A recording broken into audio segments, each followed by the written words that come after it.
and therefore there should be more transparency. Um, you know, if the board was not considering planning a sale before the split, would the minister not consider that the board was incapable of strategic planning and ask the board to reconsider their position? I believe that it was in their overall plan in 2017 that it may become possible that they would have to look to dispose this part in the future, or certainly address it. As I said, you get to a stage where you either purchase new or buy into new businesses and expand it to stay globally competitive, or you find the right time to sell it to somebody who would. They decided it was the right time to sell it. They also, as a government, we employed someone to look into whether that decision was the correct one, and they came back stating that it was definitely the correct time to do it and that it was a great price at which we were going to deal. Right, Senator Moore. Thank you, sir. Could the Assistant Minister describe to members, please, the intentions of Jersey Telecom as a publicly owned company with regard to the use of the proceeds of the sale that they hold, what they intend to do with it, and also what infrastructure projects the Assistant Minister might intend to do with this circa £40 million that the public purse is now holding. Would that include a contribution towards hospital costs, for example? Thank you. There's a fair few questions there. I'll take them. I'll come to the last one first about the hospital. The sales proceeds were received by Jersey Telecom, and therefore the proceeds cannot arbitrarily be taken for the Our Hospital project. The funding solution for the Our Hospital project is laid out in detail in P80 121, which the Assembly will debate next month. As for the individual dividend that has been paid, the allocation of these monies will be set out in the forthcoming government plan, which is due to be published next week, and you will see where this £40 million, the government can see it being spent. Coming back to Jersey Telecom and the money they are retaining, as I stated, there will be money that will have to be put in to the de-risking of their network, which will run into tens of millions of pounds. They will also be looking at 5G. They will also be looking, if you like, at the next IoT offering that they can find. Not an IoT offering, but a next business opportunity that they can look to invest in that will hopefully give us similar returns to the government that this has. Supplementary, Senator? Conrad Harbison, John. Thank you, sir. Before lunch, the Assistant Minister told us a 28% return had been negotiated. Does the Minister feel it acceptable to dispose of such a valuable asset without knowing the full benefit to the shareholder beforehand? It's a good question. We did have, obviously, an idea of where Jersey Telecom were looking to sell this business for. We did not at that time discuss what was in it for us, if that's what you're asking me. What we did discuss was whether it was the right thing at that time to do for Jersey Telecom. We consulted with amongst ourselves, obviously, and also with external agencies that decided it was exactly the right thing for Jersey Telecom to do. And if I could also say, and this Assembly has often doubted why we have non-executive directors on the salaries they're on. Well, when you're having people like the chair of Jersey Telecom, who was formerly the chief executive, I believe, or the CEO of Cable and Wireless, who was obviously a major helper in driving this through, in securing this deal for the Jersey Telecom and securing this money for the states of Jersey, I think we can see why we need good quality non-executive directors within our companies. Supplementary question, Conor So Thompson? my question wasn't about the timing of the deal or the rationale for the deal. It was about whether we knew how much we were going to get as a shareholder. My supplementary, sir, is what percentage of JT's proceeds that they've retained are available to them for acquisitions compared to infrastructure investment? I wouldn't be able to give you an exact amount, but I would suggest it's going to be around 20 to 25% that they will retain. Similar amount, slightly less than we have, for looking at future investment opportunities for the group. Well, Deputy Martin, you've indicated a desire to ask a question. I'm afraid I've already called the final list for questions on this, and I'm not taking any more. So now, Deputy Ward. Thank you, sir. Some of the questions I was going to ask have been asked, if not answered. Can I ask the Minister, sir, given that the Internet of Things is being seen as the future of technology, but at the same time we're being told this is the right time for Jersey Telecom to sell its interest in the future of technology, what risk assessment was undertaken that actually we may be missing out on future assets for the state's owned company? And actually the price we got now may look good on paper, but it may be way more in the future. How is that going to be judged by the Minister in the short time that you have left in the Assembly? There was considerable advice obviously taken not only by ourselves, which we did, but by Jersey Telecom as a company, and the board, as I say, are immensely experienced in this sort of business. It's probably that if they hadn't expanded, the IoT side of Jersey Telecom would have just withered and died. So they had two choices. One was to expand it, or one was to leave it alone and just see it wither, because they wouldn't have had the place on the global stage. As far as if things are, if the IoT business continues to flourish, continues to go from strength to strength, we still have the IoT side of things based in Jersey. That new business is based in Jersey, and we still have a reasonable shareholding within that. So if it does, we will not miss out on the financial rewards in the future. And that's why it was such a great deal, not only for Jersey Telecom, but for the island. Supplementary, yes. Thank you, sir. I asked the Minister, are there any other, does he know, are there any other plans for other areas of Jersey Telecom to be hived off in this way with the same principle line behind them, that there is perhaps some jam tomorrow, if not all of it, for states-owned assets? That's the easiest question so far. So, no, I don't. Well, Deputy Morell. Thank you, sir. My questions had been asked whilst I've been racking my brain for new questions. Extensive interrogation means I've run out of any new questions, so I have to withdraw. Well, final question, final supplementary question, Deputy Gardner. Thank you, sir. At the Public Accounts Committee, we asked not once about memorandum of understanding and how the communication and relationship between the government states of Jersey and Jersey Telecom. In Assistant Minister answer mentioned that the Board of Directors decided we wish to negotiate and follow the Conor of St. John question answer that we received. I'm still not unclear if we as a state, as a shareholder, must have clarity in distribution between the company and the states in advance. Well, in answer to your question on MOUs, the MOUs have now been fully reviewed for every company and will now become available for people to see. Obviously, all the companies are very individual in their nature, which is why it takes a while to get something that's generic, but something that's also company specific.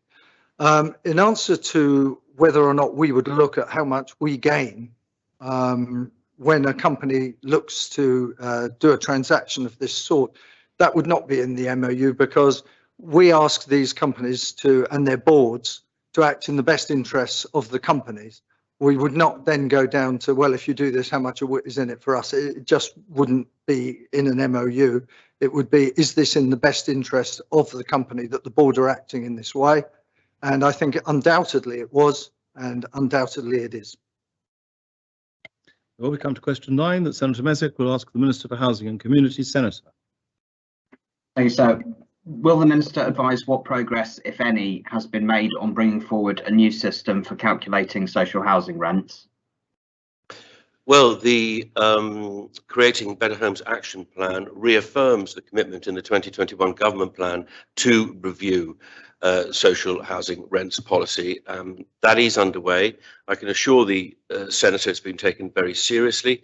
The discussions are involved and exhaustive, and I commend the Board of Management at Andium and government officers who were involved with those discussions. And also it's pretty high level with both the CEO of the State of Jersey, Paul Martin, and the Chairman of Andium, Richard McCarthy, taking an active interest, and I'm grateful to them for that. So we have said we'll finish that review by the end of the year with options presented to, or options presented to the Council Ministers, and take it from there. And that is the timetable I intend to stick to. Supplementary question, Senator? Supplementary, sir. He referred to his housing report, which referred to the 2021 government plan commitment, which says, and I quote, further proposals will be brought forward in 2021 to review the social housing rents policy, which will be accounted for in the next government plan. Well, we're due to see the next government plan next week, I believe, in a briefing. So can he confirm that we will see action on social housing rents in that government plan, as his own housing action plan confirmed there would be? Yes, I can. There will be something in the government plan. Very well. We come now to question 10 that Deputy Ayer will ask of the Chair of the State's Employment Board. Deputy. Thank you, sir. Will the Chair update the Assembly on the progress of pay negotiations with the civil service unions for the 2022 pay offer? Thank you, sir. Yes, thank you, sir. The SEB considers the rate of inflation in September of each year before commencing pay negotiations. I believe that's due out on October the 22nd, roughly, and that's to ensure the affordability of any pay offer is considered before any pay negotiations commence. So. Supplementary.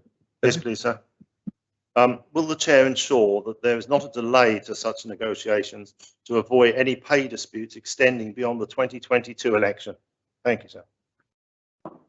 I will do my absolute best, sir. We are anticipating negotiations commencing very shortly after the announcements on cost of living, and with luck and a fair wind, we will attempt to conclude before Christmas. I would make the point, sir, that in terms of where we are at this stage, obviously in 2018, when we all first started, there were, I'll say, between 2 and 3 years backlog of pay, and as of now, there is no backlog whatsoever. So hopefully, we've demonstrated that we've made progress in those areas, and obviously we'd like to keep that progress going forward, sir. Deputy Ward. Thank you, sir. May I ask the Chief Minister, the Chair of SEB, I suppose one should say, would he be considering imposing pay offer as been done in the past, which can be damaging to relations if the outcomes aren't gained within the timescale mentioned by the original question? Sir, we've always attempted to negotiate as much as we can, and indeed this year, with the exception of one pay group, all the pay was settled through negotiation. And even, sir, that particular pay group, 2 of the 3 unions accepted, and 1 was very marginally rejected, sir. So it's always our intention, if we can, to avoid the circumstances that the deputy is alluding to. Supplemental, Deputy Ward. No, thank you, sir. Deputy Tadia. Thanks, sir. I think the Chair of SEB referred in his answer to finding out what the rate of inflation was first. Does he agree as a principle that the starting point should always be to make sure that employees are at least given the rate of inflation as the baseline for pay negotiations?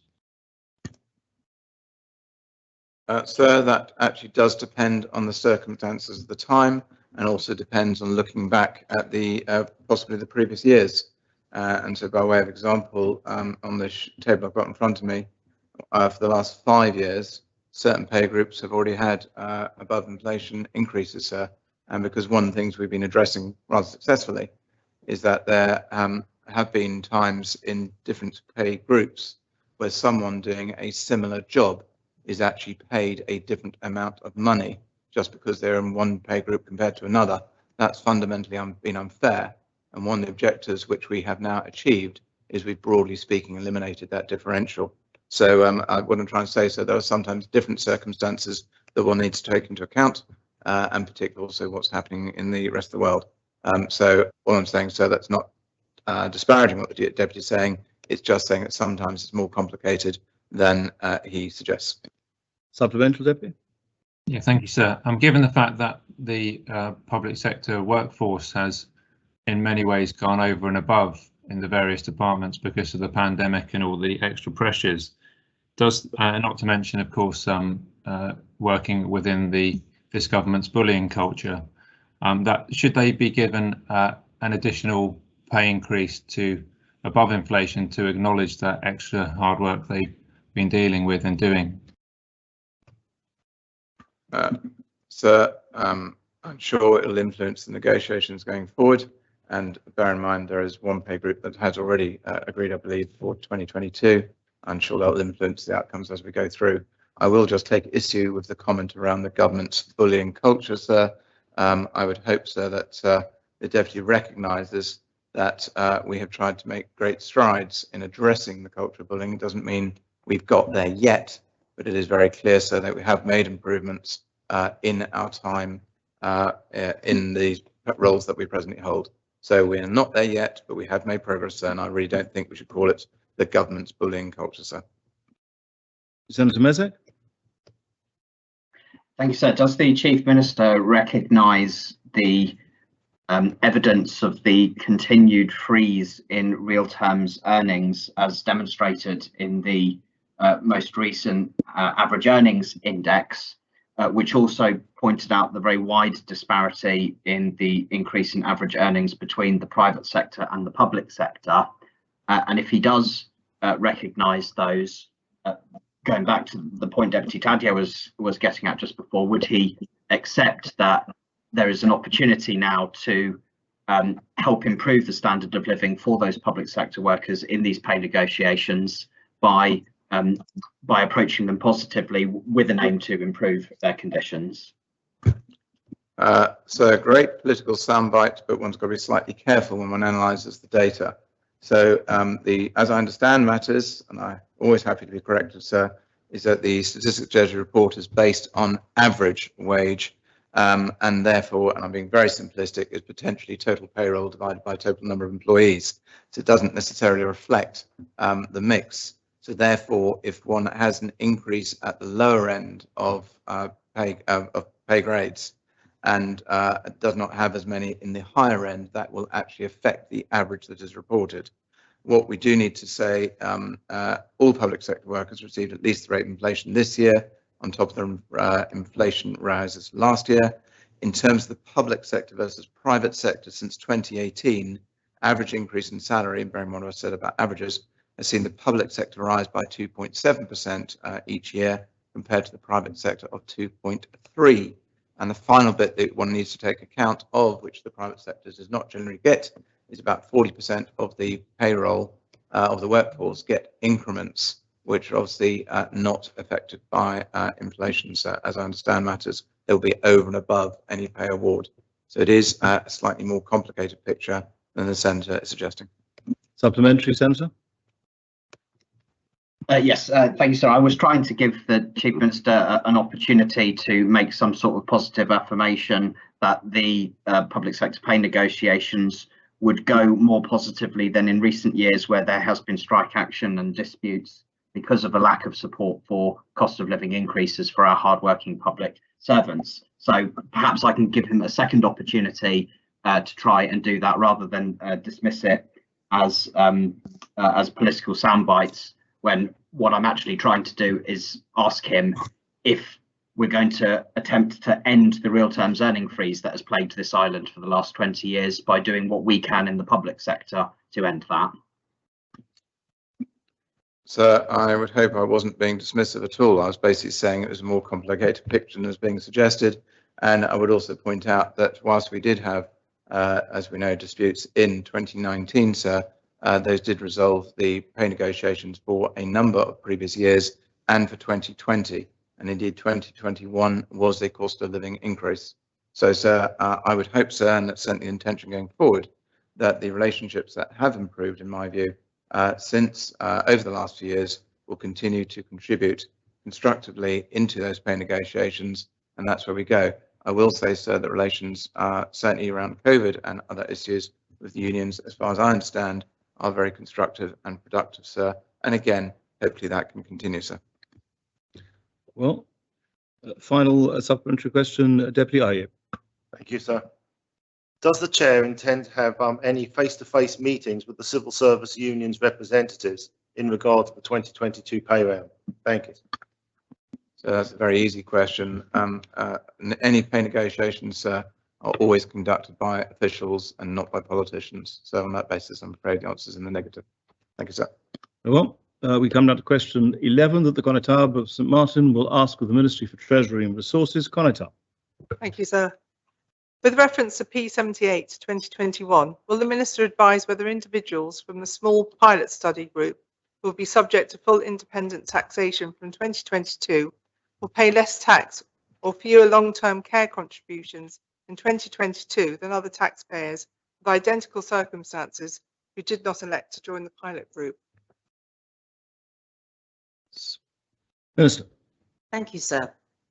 The couples invited to join the pilot group will have a range of different financial circumstances, and the financial impact on these couples of adopting independent taxation has not been identified.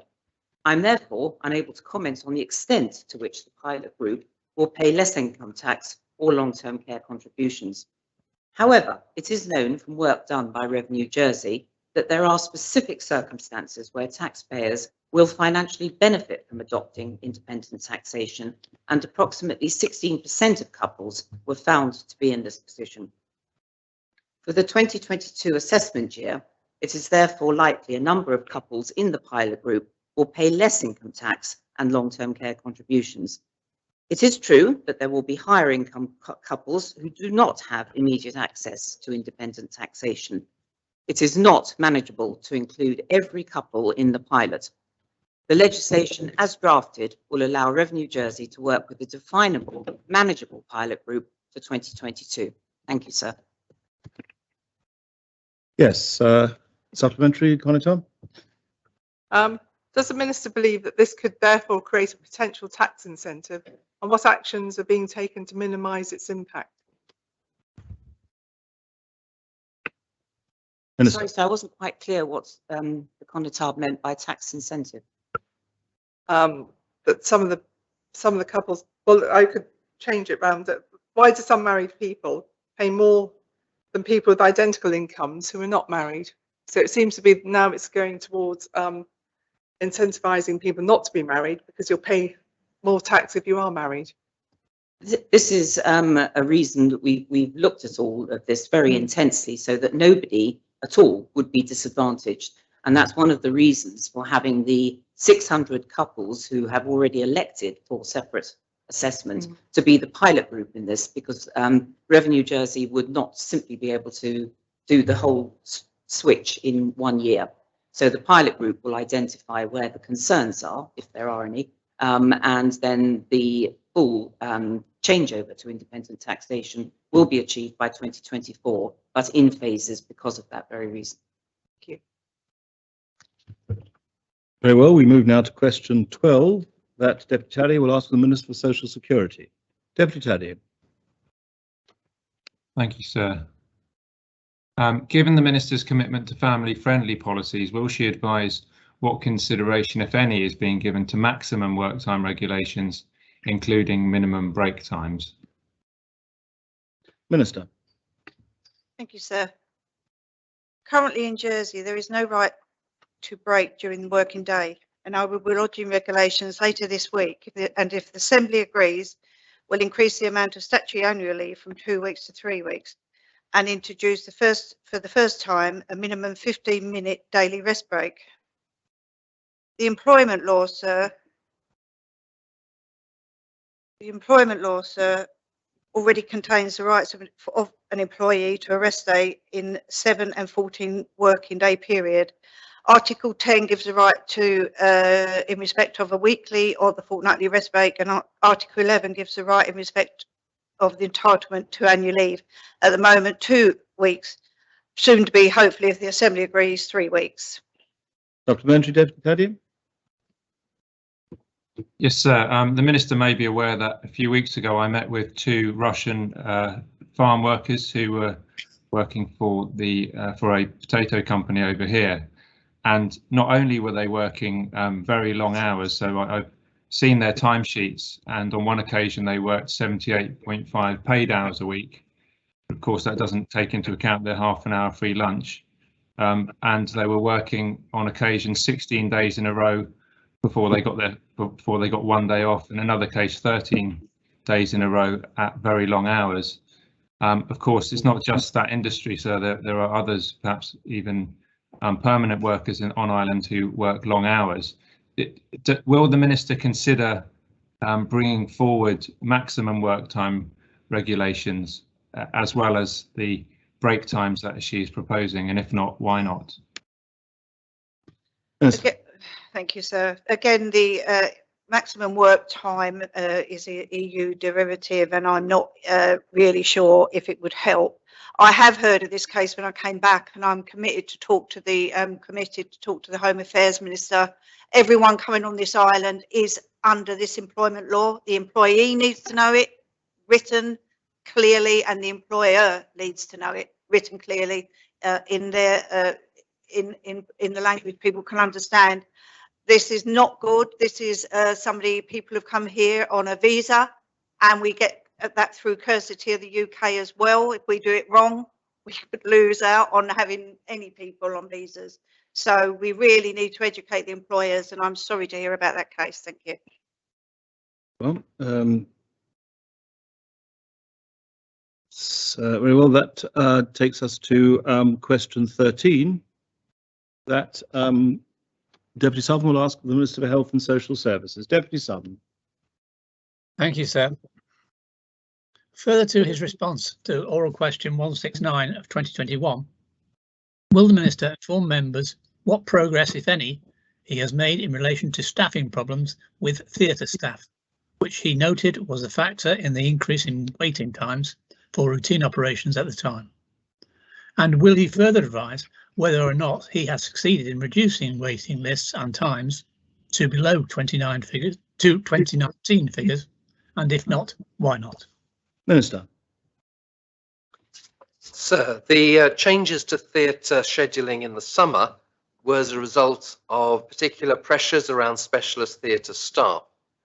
Since then, we have seen the improvement with staffing that was expected, and we've been able to resume routine theatre activity from the 31st of August as we had planned. As of Monday, 13th of September, there remain 11 full-time staff vacancies within the operating theatre department. This represents a 13.4% vacancy rate. Many of those vacancies are currently filled by agency staff on a temporary basis. To assist in the recruitment of appropriately qualified theatre personnel, there is currently a bespoke recruitment campaign running across the UK, as well as all these vacancies being advertised on the NHS Jobs website. As to the final part of the question, the reduction of waiting lists, the snapshot view as at the 31st of August of the inpatient surgical waiting list for all categories of patients is 39% lower than the 2019 year-end position. Thank you, sir. So, supplementary, Ed? Supplementary, Deputy Southern? Deputy Southern? There we go, microphone. Cancelled me out automatically as soon as I open my mouth, I think. Where were we? Oh, yes. The Minister quotes the average figure across all categories of operation. Could he give a new breakdown of where the waiting lists are per category?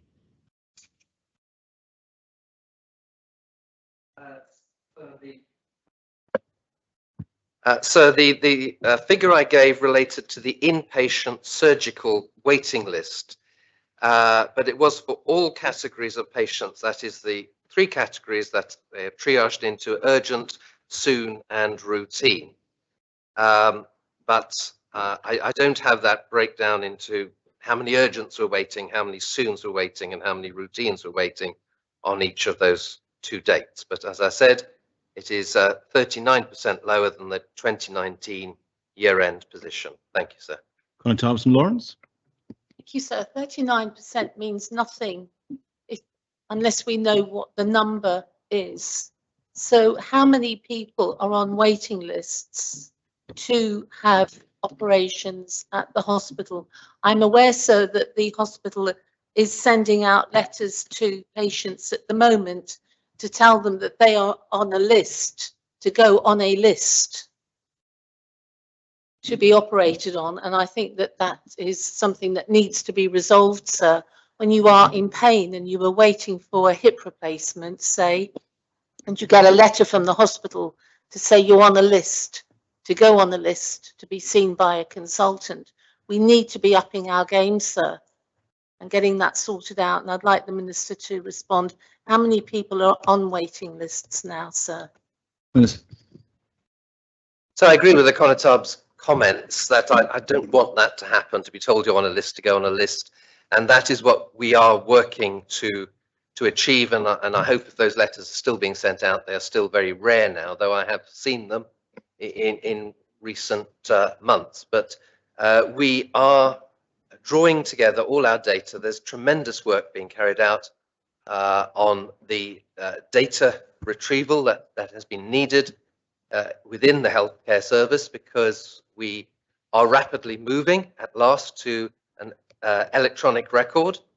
But I'd be interested to speak with the Conotab to find out which specialty is still sending out those letters, because we are now much more clear about our waiting lists. And I don't have specific numbers for this surgical waiting list, but all our numbers and all the information relating to our waiting lists is now online on gov.je/health/waiting lists, where all information can be found on lists in the various specialties.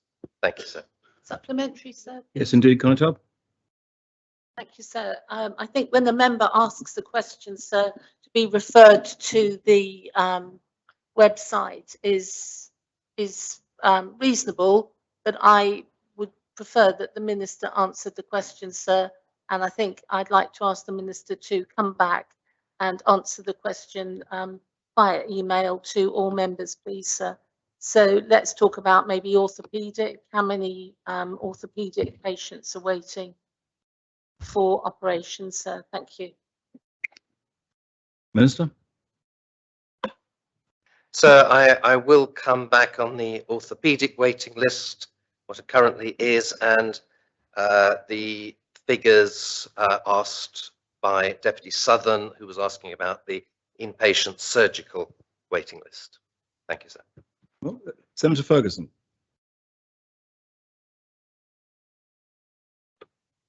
Thank you, sir. Right, what percentage of the records are now electronic? And does the Minister not understand that everyone on a waiting list tends to be old and therefore probably hasn't got a computer, therefore can't go and look at waiting lists on the state's website? What provision is being made for that? Thank you, sir.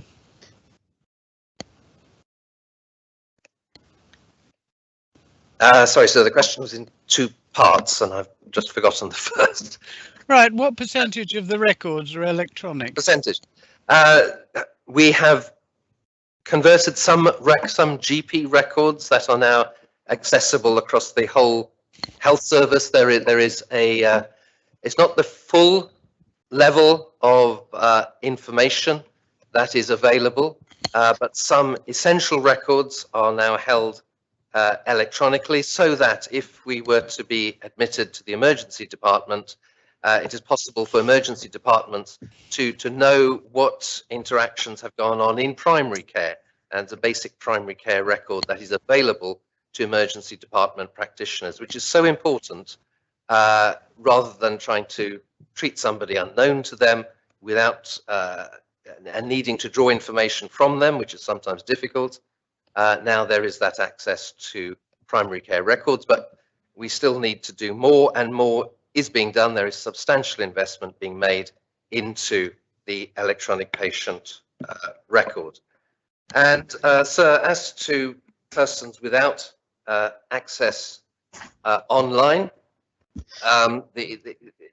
they will be referred into a specialty, and the person referring them will be able to give them information about waiting times and anything else they would wish. That might be their GP, or it might be the consultant or specialist in the hospital. Thank you, sir. Right, supplementary, Senator Ferguson? Yes, I'd like a bit more information on getting the records put on electronic process, because as I go into the hospital fairly regularly now, what I do see are lots of trolleys pushing great big wadges of files around. I do wonder about data protection on that, but that's another story. So, you know, just how far are we getting with the electronic side? Well, that's a whole subject in itself, and I'd be very happy to arrange a briefing for the Senator, sir. No, I don't want a briefing. I just would like the Minister to be able to demonstrate that he knows what's going on in his department. Senator, the Minister now understands that you don't particularly want to have a briefing, so perhaps he can see how he can do with the answer to the question. Minister. So I've explained, sir, what I understand has happened so far. We've made good progress with the access to a certain level of records, so in the emergency department, and others can access that high-level record, but there are further details. Imagine if you've had interaction with our hospital services over years, decades perhaps, that you will have a substantial file. Not all of that is yet available electronically, but that work is planned, and that work is being undertaken. I understand it's working to time, and we want to enter a newly built hospital with a fully electronic record and not have those trolleys being wheeled around with files on, and we are working to that end. Thank you, sir. Senator Iverson, John. Thank you, sir. Can the Minister tell us what the additional cost of employing agency staff is to substantive staff, please? 40%. Yeah, in general, sir, it does depend on who's being employed and the specialty, but it can be in the theatre, please, sir. I understand in the theatre it can be up to 35% of the cost of employing somebody substantively. There was a written question answered to this effect earlier in the summer, sir. Supplementary question, Senator. When does the Minister expect to have full covered all of the vacancies in the theatre? Thank you. I think the theatre department operates at just over 80 staff. You know, the staff will come and go. Agency staff may need to be brought in at different times. We have reduced our agency staffing, and therefore the cost of it, substantially from previous years by improved substantive recruitment. But I don't think there'll ever come a time when the hospital doesn't need agency staff. It's a feature of all health services in the Western world that to cover services, agencies exist to provide temporary staff. Final supplementary, Deputy Sutton. Thank you, sir. Is the Minister aware that any vacancy rate over 5% causes intense nervousness in the workforce and makes it very hard to recruit? So his figure of 13 point something percent vacancies is actually one that makes it very difficult to recruit to that department. Does he not agree? I'm not sure I recognise the figure of 5% given by the deputy, though, of course, the ideal and the aim is always to recruit substantive staff wherever possible. Thank you, sir. Well, we come now to question 14 that Deputy Gardner will ask the Chief Minister. Deputy. Thank you, sir. Will the Chief Minister advise why he has stated in his public communications that he has received and followed legal advice when Section G of the Code of Engagement between scrutiny panels and the PAC and the Executive forbids ministers, the Council of Ministers, scrutiny and PAC from disclosing that they have even sought legal advice? Chief Minister. Thank you, sir. In references to the departure of the former CEO, I can confirm that I first sought the consent of the Attorney General before referring to the fact that I'd sought legal advice. The Attorney General took the view that the fact that advice had been sought and could be referred to in this instance, given the exceptional nature of the case, and because the matter could not be fully understood by PAC unless there was a reference to the fact that legal advice had been sought. So to the best of my recollection and belief, on other occasions when I may have referred to the fact that I've received legal advice, it has either been because states members have already been made aware by law officers that advice has been given, or when the topic of questioning has been around a legal interpretation, or it has been in hearings with a law officer present, drawing an obvious conclusion to the fact that we have received legal advice. Supplementary question, Deputy? Yes, please. And thank you for the Chief Minister that he used the example of the mentioning legal advice for the exit of the former Chief Executive. Would Chief Minister agree that it should be a balance because PAC is not allowed, was not allowed to indicate whether it has received legal advice of any kind in the report? So I can't directly comment on that because obviously that's the relationship between PAC and the law officers rather than between the government and the law officers. And I think that's a matter for PAC and the law officers, if I've understood the question correctly.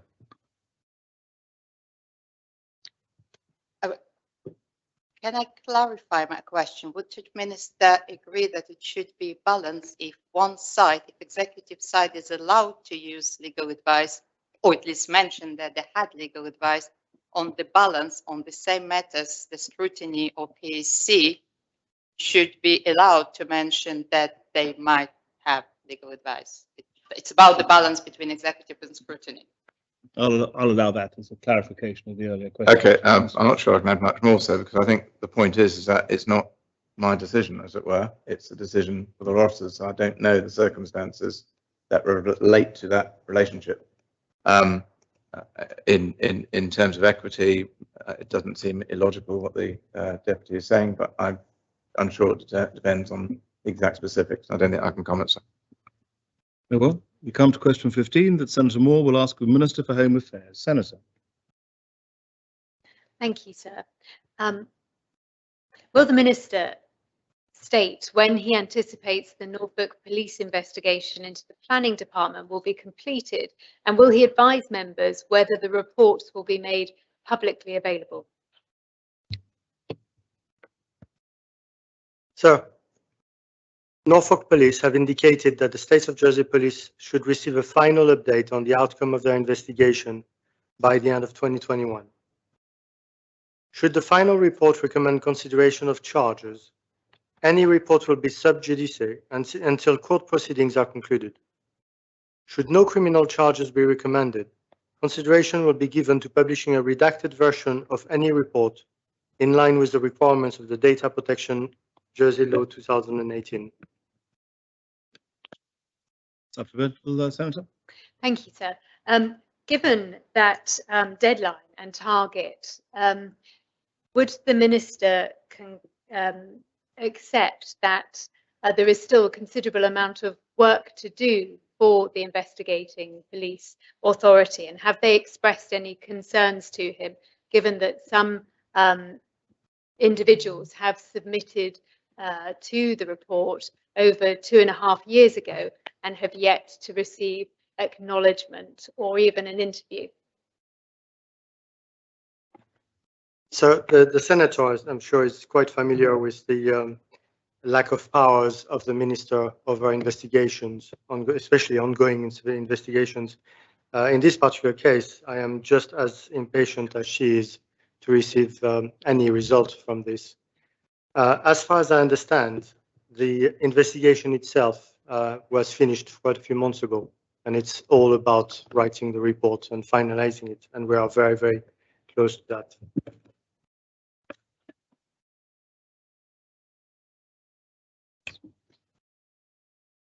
Yes. Deputy Morell next, then Deputy Higgins. You appear to have some technical difficulties, but you nonetheless wish to ask a question. Yes, sir, that's the case. I'll call you after Deputy Morell in that Thank case. Deputy Morell. Thank you, sir. In many ways, it's a question of clarification. The Minister said in his answer to the first of Senator Moore's questions, he said that he's expecting an update or final update at the end of the year. Could he confirm whether that is a final update, which sounds in my mind to be quite a minor thing, as opposed to a final report, which I would expect to be, a root and branch final version of the investigation and its results? Could he confirm what he is expecting to see at the end of this year? Minister. So this is a good question. It's an important point of detail. My understanding is that the final report, the conclusion of the investigation, will be given to the State of Jersey Police before the end of 2021. Thank you. And as a result of that, would the Minister expect to see it himself?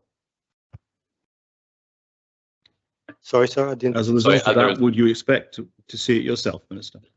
Again, the Minister has very, very little involvement in ongoing investigations. Actually, I think there are many safeties in place to make sure that there is no intervention in the day-to-day work of the police. So no, I will not see the result of this investigation, especially if there are court proceedings resulting from it. Deputy Higgins. Thank you, sir. I might be able to assist members as well on this briefly before I ask my question, if I may. Well, I'm afraid no, it does have to be a question. That's the nature of question time. Will the Minister tell me whether the report will actually be going to the Chief of Police and from him to the Attorney General if charges are to be levied, and that therefore the first we will know is whether the Attorney General decides to prosecute or not? I am unsure of the normal process. It's the first investigation of that class that I've seen as a minister. I believe that this is exactly how it will happen, in the sense that we will know when charges are levied, because those, of course, will be public. Supplementary, sir? Yes, of course. Can the Minister tell us whether it's his understanding that all the interviews have now been conducted in Jersey under caution, and that the papers were being prepared for submission to the island? Sir, I have no idea.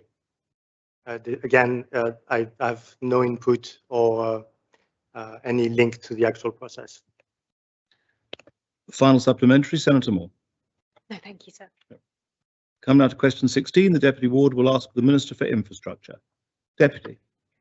Thank you, sir. Will the Minister inform members of what percentage of the States of Jersey transport fleet and bus service has transitioned to using biodiesel fuel? And if this is not 100%, explain why the use of such fuel has not yet been adopted by the whole fleet. Thank you, sir. Yes, Minister. Thank you, sir.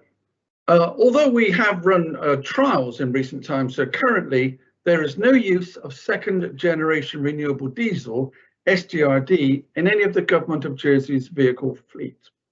However, we are in the final stages of discussion with procurement for an exception to the current liquid fuel contract. This will enable further use of second generation renewable diesel to the government for our own fleet, whilst a retender of the supply of liquid fuels is completed. The retender will include a requirement for a supplier or suppliers to be able to provide an ongoing supply of second generation renewable diesel within procurement frameworks. The bus fleet is operated under contract by to the government by CT Plus Jersey Limited. The diesel fuel used by the entire CT Plus Jersey bus fleet is UK specification fuel, which incorporates a proportion of renewable diesel blended in. Although at 7% of the volume, this represents a small percentage, this fuel is greener than the diesel imported for general road vehicle use in Jersey, while avoiding being problematic for any bus engines whose manufacturers are unable to confirm as being compliant with SGRD. We are finalising the funding business case for approval to enable the use of SGRD to be supported within the double-decker fleet of Liberty Bus until 2024.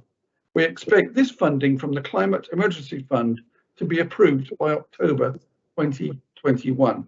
Thanks, sir. Supplemental, Deputy Ward. Thank you, sir. Well, I asked the Minister, would he trial as a matter of urgency the use of HVO fuel in particular in school buses in order that the air that is emitted from those buses is much cleaner around school environments? Also, as I've just mentioned, sir, the buses have their own supply, and that is 7% renewable fuel mixed in with the fuel itself.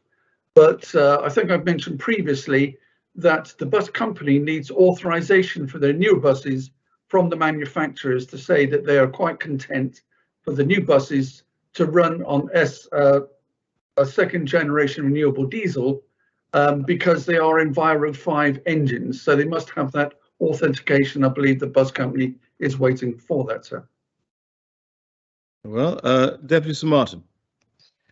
Thank you, sir. Sir, the deputy's question was quite specific and asked for a percentage of the State of Jersey transport fleet and bus service. And the minister's long rambling excuse didn't mention a number at all. Could he tell us what the percentages are, please? I just did, sir. If the deputy was listening, that we do not currently, although we've ran trials, we are currently not using second generation renewable fuel in our fleet. That's the Jersey Fleet Management. But we are altering the renegotiating, shall we say, contracts to enable that to be supplied. So we have run tests, and the tests have come back as very positive. We've run from small vans right way up to the big tankers, and the staff have reported back no loss of power, absolutely spot on, an excellent product. So we're more than happy to use that in our fleet, sir, but we have to renegotiate the contract. So as I stated previously, it is zero in the fleet, and the bus fleet itself, they in their fuels, they have 7% in all the buses. Thanks, sir. Supplementary, Deputy. Thank you, sir. Can I just ask the minister why he hasn't been able to move faster at moving the States of Jersey transport fleet over to this fuel? We have contracts in place, sir, which must be amended, and it's that amendment that we're working on at present until such times as the new contracts are out to tender, sir. Connie St John. Thank you, sir. The minister referred to the newer buses in the bus fleet needing permission to use the newer fuel. Would he not recognise that the school bus runs are performed by older buses in their fleet? Yes, I'm aware, sir, that the older Catano buses are used in the bus fleet, sir. But say the actual fuel itself, all the bus fleet does have 7% renewable fuel. So when all the buses were running on it, no doubt they will transition to the new fuel too. Supplementary, would the minister agree with me that having to pay 6 pence per litre on biofuel for environmental duty is not conducive to encouraging people to use the fuel? Having to pay £6 every time I fill up my car in environmental duty, I resent that fact, sir, but I still continue to do it. Will he work with his colleagues in government to reduce that levy? Thank you. Absolutely, sir, and congratulations to the Constable for using second generation biofuel in his vehicle.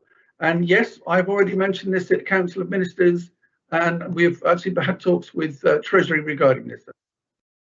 Final supplementary question, Deputy Ward. Thank you, sir. So can I ask the Minister, is he aware that given that the diesel used in school buses in particular contains aromatic hydrocarbons, benzene, ethyl benzene, toluene compounds, which when burnt produce byproducts which are harmful to children in the respiratory system, and indeed there is evidence that it can pass between the spaces in DNA, causing all sorts of cell dysfunction, that as a matter of urgency we should be removing this fuel from our school buses and from around schools as much urgency as we did lead from petrol. And that is another lever to move towards renewable diesel, so that we'll not only have cleaner air, but our emissions reduce. Or is the Minister happy to continue that level of pollution around our schools? As I previously stated, sir, we'll get everything on second generation renewable biodiesel as soon as possible. But there are contracts in place. There are contracts that need amending. Jersey Bus, oh sorry, beg your pardon, Liberty Bus, are an independent company. They have their own contracts. They are very open to suggestions of electric vehicles and second generation renewable diesel, and they will be progressing as soon as they can. They are an independent company, but we are talking to them on a regular basis, and they're very keen to transition, sir. Well, we come now to question 17 that Senator Mezek will ask of the Minister for Social Security. Senator. Thank you, sir. When will Philip Lefevre House be open for face-to-face walk-in appointments for the services offered there? Minister. Thank you, Senator. Philip Lefevre House is open for appointments and has been for over a year. Customers can book an appointment over the phone.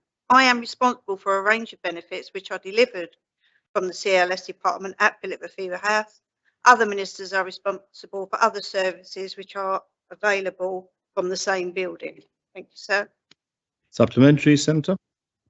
Thank you, sir. Will the Minister clarify that she was talking about appointments that are pre-arranged as opposed to walk-in appointments, as has been the case in the past, where people have been able to drop into the department at a time that's convenient to them to avail themselves of the services there? But I guess the ones I'm most interested in are to do with those that fall within her remit, such as income support. And does she not accept that it's an extremely important way of being able to access those services, and for claimants to present themselves at the department in that manner and not just through pre-arranged appointments? I absolutely disagree, sir. It's the department's come on leaps and bounds through COVID, and it's doing exactly what I've been begging it to do for years. If anyone's been down there with a constituent and you're sitting there with 50 people and you're trying to discuss your most intimate details about your change of circumstance, it's never been great. 88% of customers are absolutely over the moon with the new service, and it looks like this is the way forward, sir. And not sitting in there for hours with your children crying and your elderly, sometimes with a disability, and not even be able to find a loo. Deputy Sutton.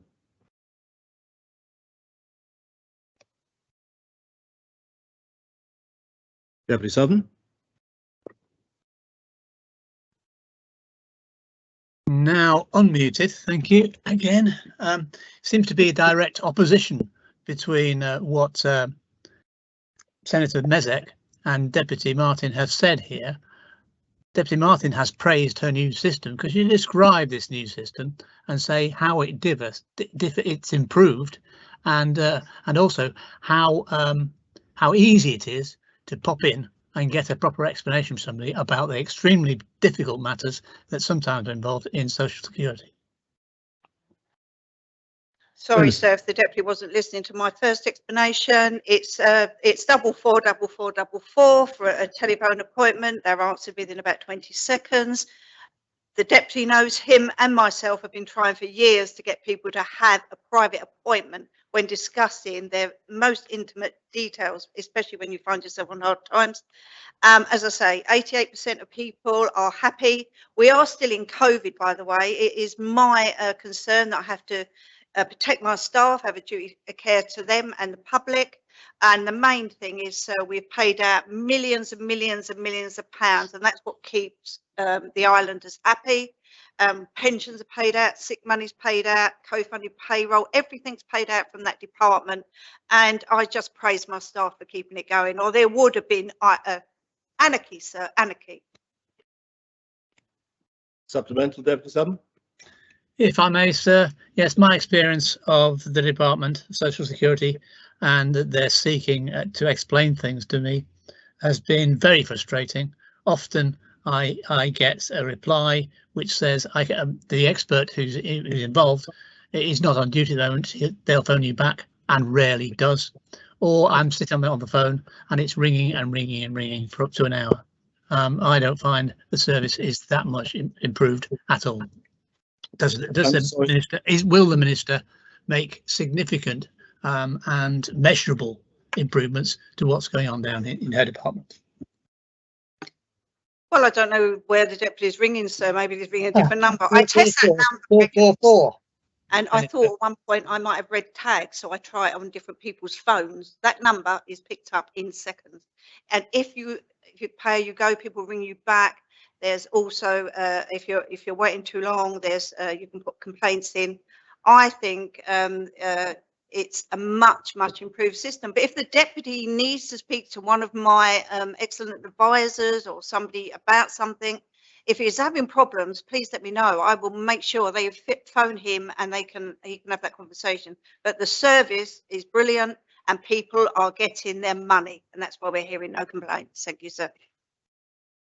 Final supplementary question, Senator Mezek.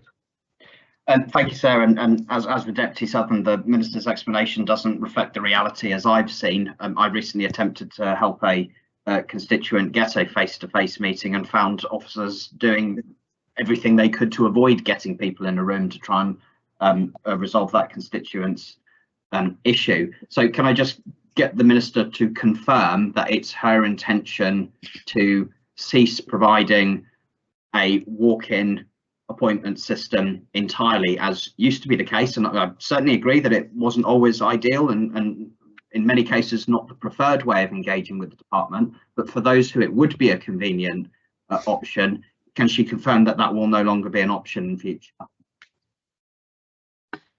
There's nothing permanent yet, as I said, and we can see by today, some people are here and some people are not, sir. And we are still in COVID.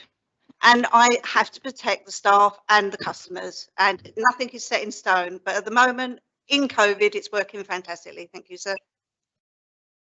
Very well. That concludes questions with notice. We now move to questions for ministers without notice. The first question period is directed to the Minister for Children and Education, Deputy Morell.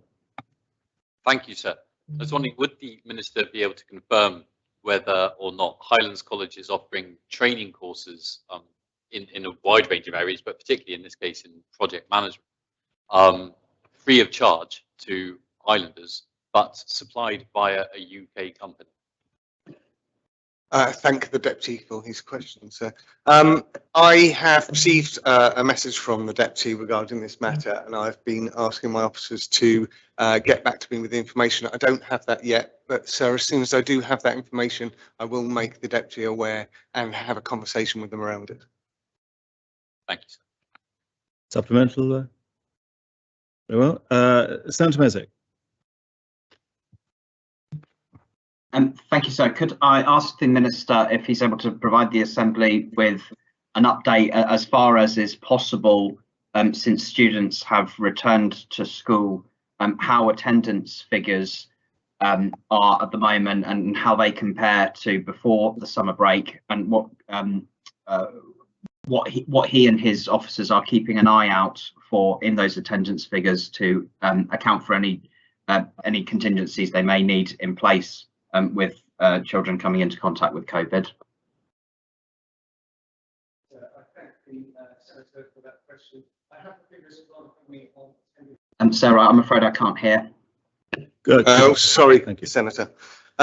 So I thank the Senator for his question. I have the figures right now for attendance since we started the school term, which on the Tuesday Primary schools, 96.5% of students were in school. Secondary school was 96.1%. On the Wednesday, 95.9% of primary school students were in school and 94.3% of secondary school students. Obviously, due to a wonderful air display, the Thursday was closed. And on Friday, it dipped slightly where the attendance was 90.8% attendance from the primary schools and 88.2% attendance from the secondary schools. These numbers are significantly up from before the summer term ended. What we're doing at the moment with the lateral flow tests, with the small restrictions we've got in place, is making sure we're keeping an eye on the students, making sure that they are not going into school with COVID and spreading it around. That's where the lateral flow tests has really helped us to identify early, so we can keep as many children in school and in education as we possibly can. Supplemental, Senator Mesek? Yes, please, and obviously appreciate that it's still only early days, but the figures he just gave did seem to show attendance going down as each day went by. So can I ask the Minister if he is projecting that trend will continue as many children may be arriving having been elsewhere and come into contact with COVID, and if he is projecting attendance going down over the coming weeks, what's being done to ensure that those children who can't attend are still able to access education from their homes? Yes, sir. So we've got currently around 53 students that are off due to COVID and 3 members of staff. The attendance was not just about COVID. There were other absences that happened through school after certainly something like an air display. So we're only seeing kind of around about 10 a week in numbers on COVID figures at the moment, which is actually quite low, and we haven't seen the spikes that they saw in Scotland when they opened the schools up. So we're keeping an eye on it this week. If the figures start going up too high and too rapidly, we have other measures in place, like we put in place over last year with schools, so we can do home learning if we needed to go down that route. We can strengthen the restrictions if need be, but we can also relax it if we see that they're no longer required, and we can give more freedoms to the students. So we're keeping an eye. By the end of this week, we'll do a full review when 2 weeks of school will have happened, and that will give us the best knowledge on how COVID has affected since schools have opened, sir. Much. Deputy IEA. Thank you, sir. On the same subject, will the Minister advise how many students have tested positive to lateral flow tests since the schools have recommenced? Thank you, sir, and I thank the Deputy for the question. I don't have the full figures in. I know last week, by Friday, we had a figure of there were 9 positive natural flow tests, which turned into 9 positive PCR tests. So that proves that the lateral flow tests are having a strong impact in early detection before children go to school and mix with other children. So there was 9 last week. I don't have an up-to-date figure, but we will be starting to put them out with the weekly updates on the website about lateral flows and positives as well. So that is information we will be sharing shortly. We just wanted to get an entire weeks of school in place before we gave the information, because some of the positives, 24 of the positives out of the 53 had not attended school, but they're marked as children with COVID. So we had to make sure it was to do with school, not to do with the summer holidays. So, a supplemental, Deputy? Thank you, sir. And as a percentage, how many pupils are actually participating in the lateral flow test trial as well? Thank you. I'm sorry, sir, I don't have the percentage of the lateral flow test in a percentage. Let me just check. I think I've got the figures.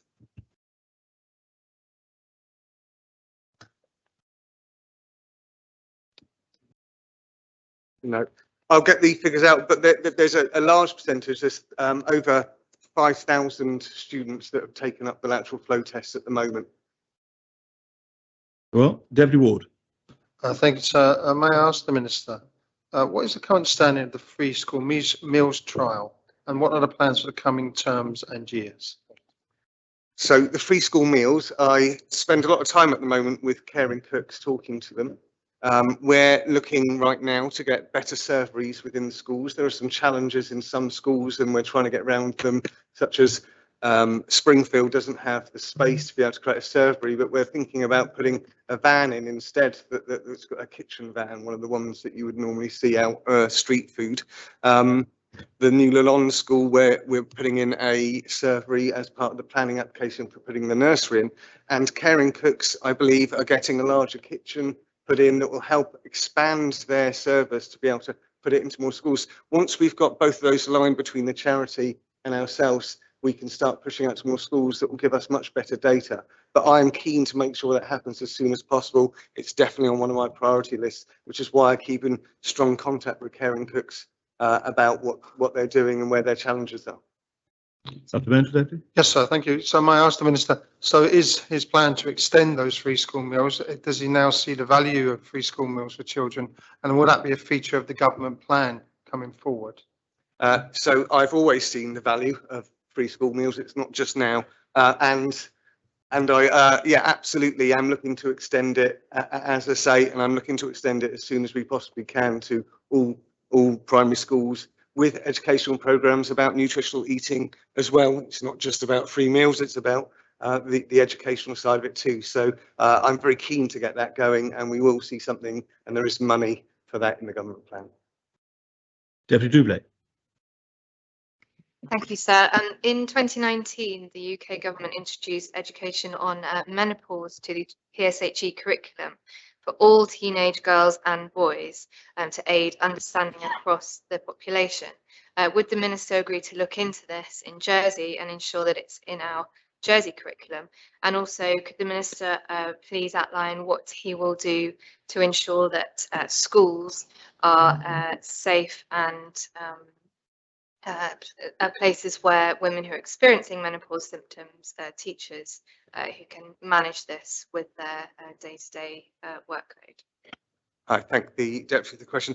I'm not personally 100% sure if the PSHE curriculum does do education about menopause, but I will find out for the Deputy through my officers. And of course, I will speak to my officers that deal with the running of the schools and their buildings to find out if there are safe places for teachers or even visiting parents for such things. And I'll get back to the Deputy. Supplementary, yes, indeed. If the Minister discovers that it's not on the PSHE curriculum, would he commit to ensuring that it is in the future, please? I'll absolutely bring that forward to the officers, yes. There is a body that does the PHE curriculum, and I'll go and speak to them. Deputy Sutton. Thank you, sir. What progress has the Minister made in introducing a replacement community and schools dental service, as he promised in his speech when he was candidate for this position? Thank you, sir. Excellent question from the Deputy. I did a lot of work to pull together the dental scheme so that we've got something that we can put together. We've got it set up and the funding agreed for 2022. I'm not happy with that, and I've gone to speak to our CEO, and I'm going to start having conversations with Treasury, because I need to find the money. We need to find the money to start it now, because the problem cannot wait till 2022. It's kind of got stuck in the who pays for it and where does it come from at the moment, and that's a battle I'm taking on right now. I'll look to inform the Deputy, and it's something I'm very passionate about getting done. Supplemental, Deputy. I may, sir.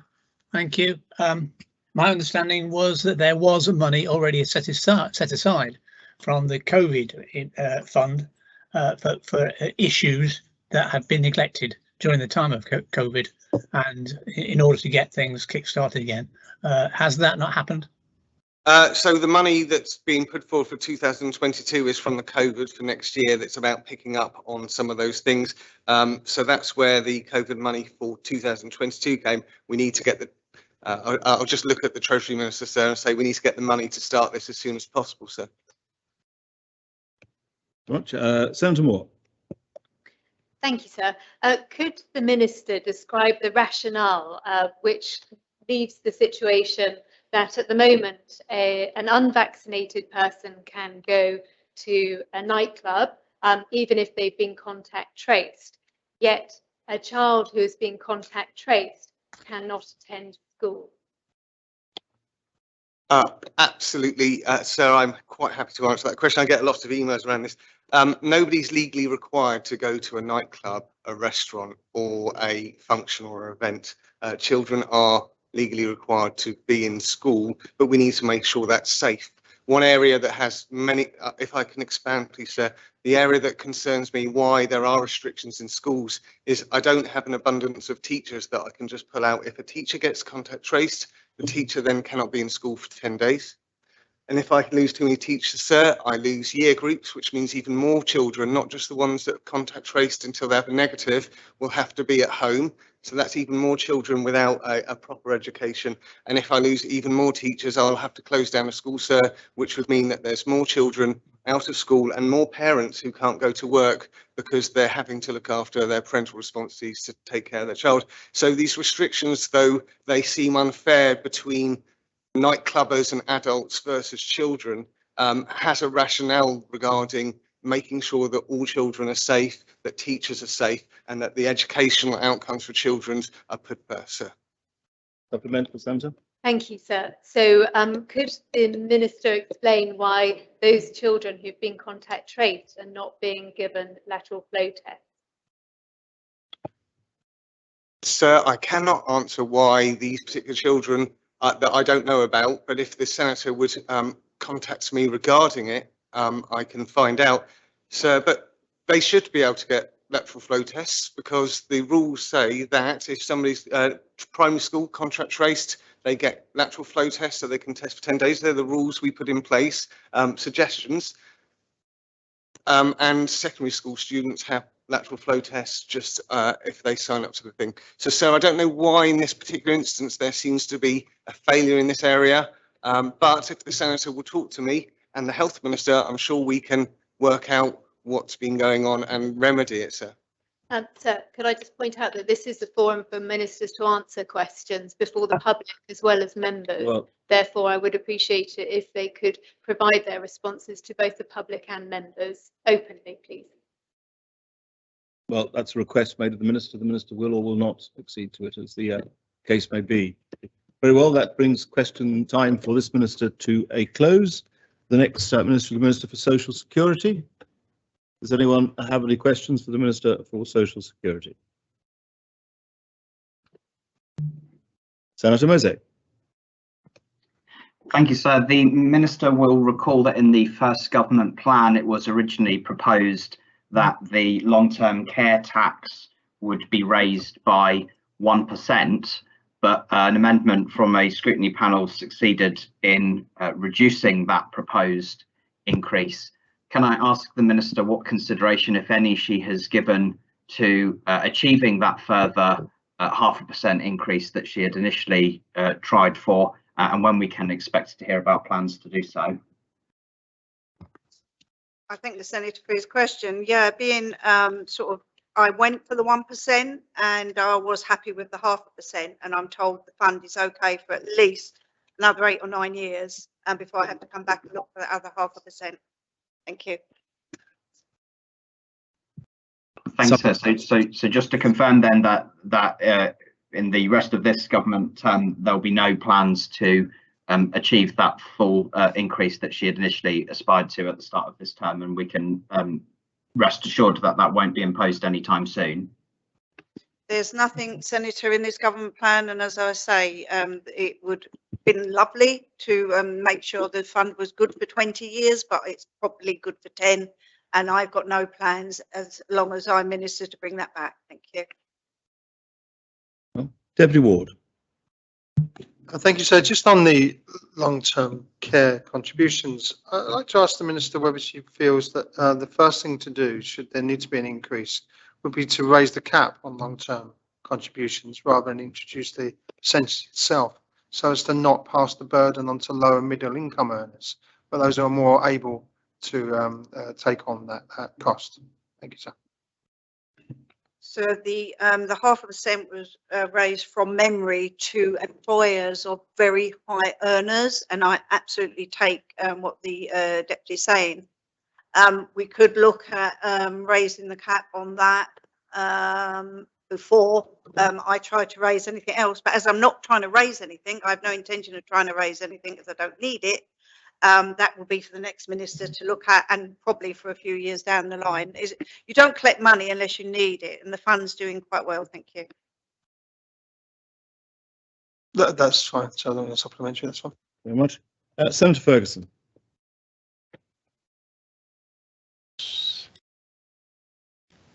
Thank you, sir. Given the inclination for HCS to treat the HIF as a magic money tree, will the Security Minister, Social Security Minister, be extremely robust in defending the HIF against the depredations of HCS, particularly given the fact that the doctor's subsidy for visits to the GP hasn't been changed for 12 years, and the dentist subsidy hasn't been revised for 28 years. So can we have a rather more robust defence of a fund which was founded to support the public, not the HCS? Thank you, Senator, for that question, and it's been absolutely well documented that it has been frozen for quite a few years, but the doctors are paid in all different ways.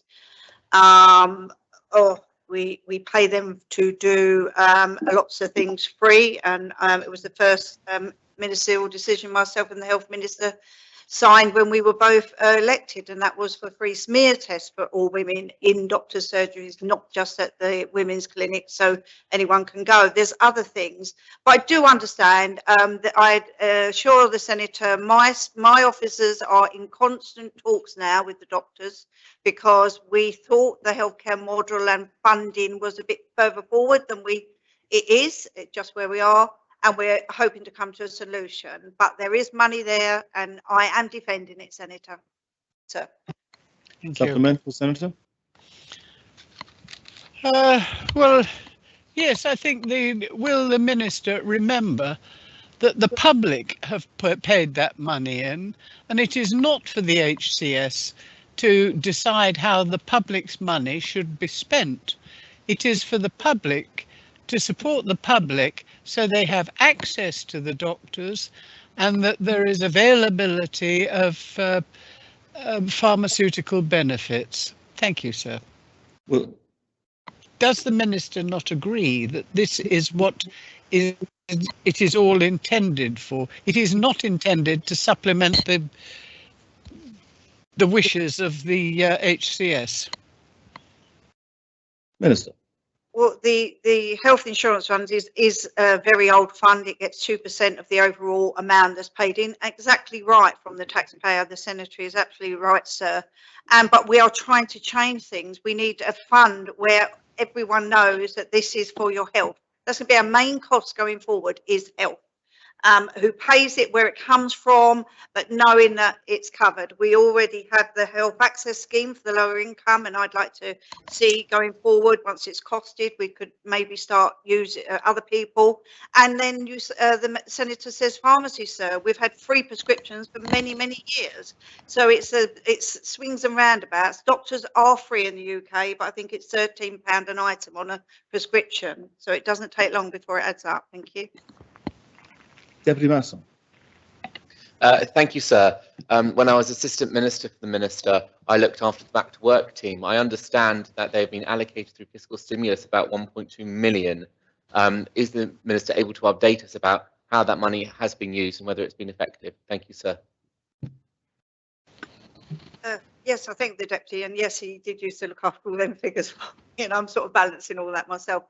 Yes, from memory, I was updated on Friday on this, and the scheme works with back to work people and people who've been unemployed for long term, and pays the wages for 6 months. We were targeting 75 people, And on Friday, we had 69. Now we need to fill those other 6 places because it's a 6-month scheme, and then we just go into 3 months of next year. But basically, we do that as long as we fill them other 6 places. So if anyone's out there, and I know they're short staff, please talk to my department, and if we can match you with somebody, it won't cost you anything. We'll pay you, and we'll pay their social security for 6 months while you train them in a very good job. Thank you. Supplemental question, Deputy Master? Yes, please, sir. I wonder if the Minister could inform the Assembly about how this particular scheme is being advertised and promoted on both sides. That's for employers and for potential clients. Yes, I've gone, the officers went out initially. It was a slow burn, and I was surprised to hear, you know, we've spoken to Chamber. We had 20, 30, and then I didn't hear anything for a few weeks. But as I say, updated, it's either last Friday or the Friday before, 69 out of 75. I was really pleased, but we do push it on the slow news through the summer. We contacted people, especially when they're saying they're short of staff.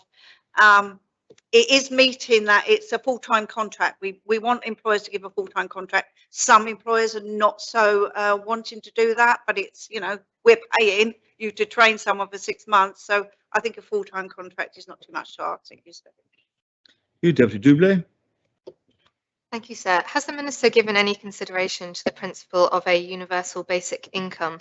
And if not, would she agree to discuss this perhaps with her officers and with other ministers to look into whether it's something that could work in Jersey? I have obviously over the years discussed it with the officers. It sounds a really good scheme. I think Finland is the last place to do it and roll it out. And it's supposed to get people into work without being people on your back. You get a certain income. Again, it's where do you start here when an average rent that I'm paying for somebody in a 3-bedroom is $1,400 a month. So I'm not against the principle, but I just don't know how it would work here, sir. And it has been discussed. I honestly assure the Deputy, it has been discussed a few times. I think Deputy Higgins has asked me about it, and possibly Deputy Southern as well over the last 2 or 3 years. Thank you. Supplemental, Deputy Doublé. Deputy Southern. Thank you, sir. Very straightforward question. Could the Minister inform members what the numbers of staff are employed in her departments and at what grades and in what sectors are they operating, and compare that with the numbers employed similarly in 2019? Sorry, sir, I think I misheard the Deputy. Is the Deputy asking me employed in my department or people actually seeking work at my department? Employed in your department, yes, sir. No, sir, I don't have the comparison figures. We are,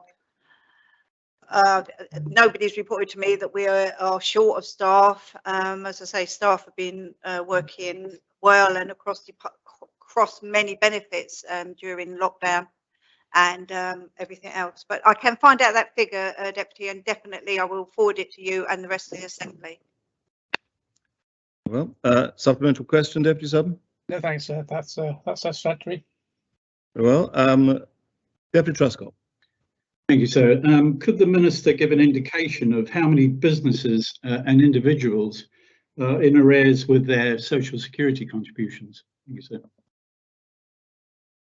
Again, that is in arrears, or are they making up? Because when we deferred to 3 quarters at different times, we myself on contributions and the Treasury Minister on GST has given up to 2 years to pay back.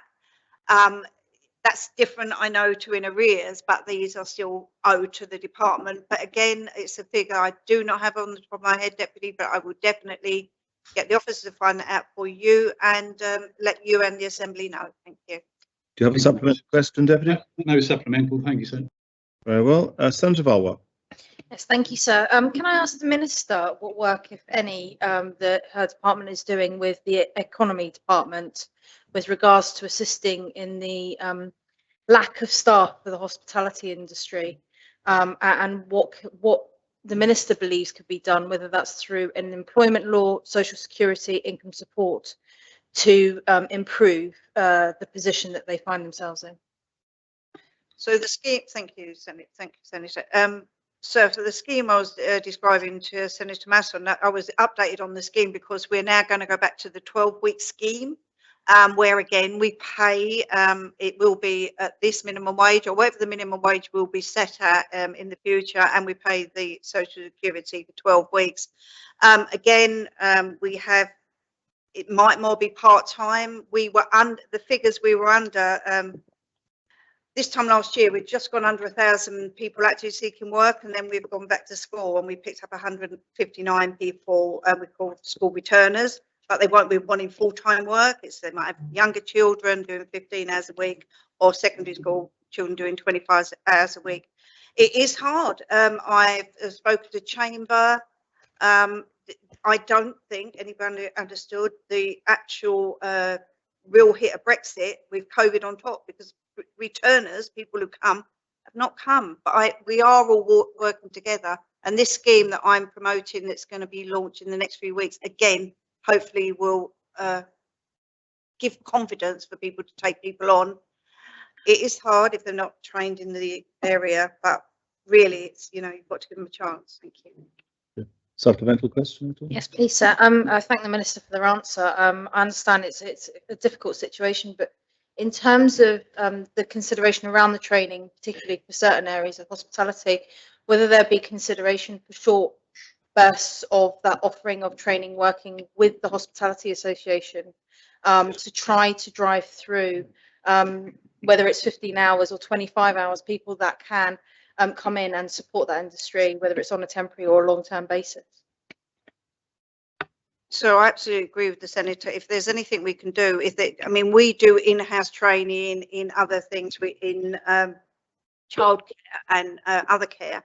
And if hospitality wants to put something on, then we can help. The problem being, when I say school returners, some of these may be single parents, and the hours that are needed, especially if it's evening or weekend, if you haven't got a second partner to cover that, you'll probably be paying more in childcare than you would be, and it's unsociable hours.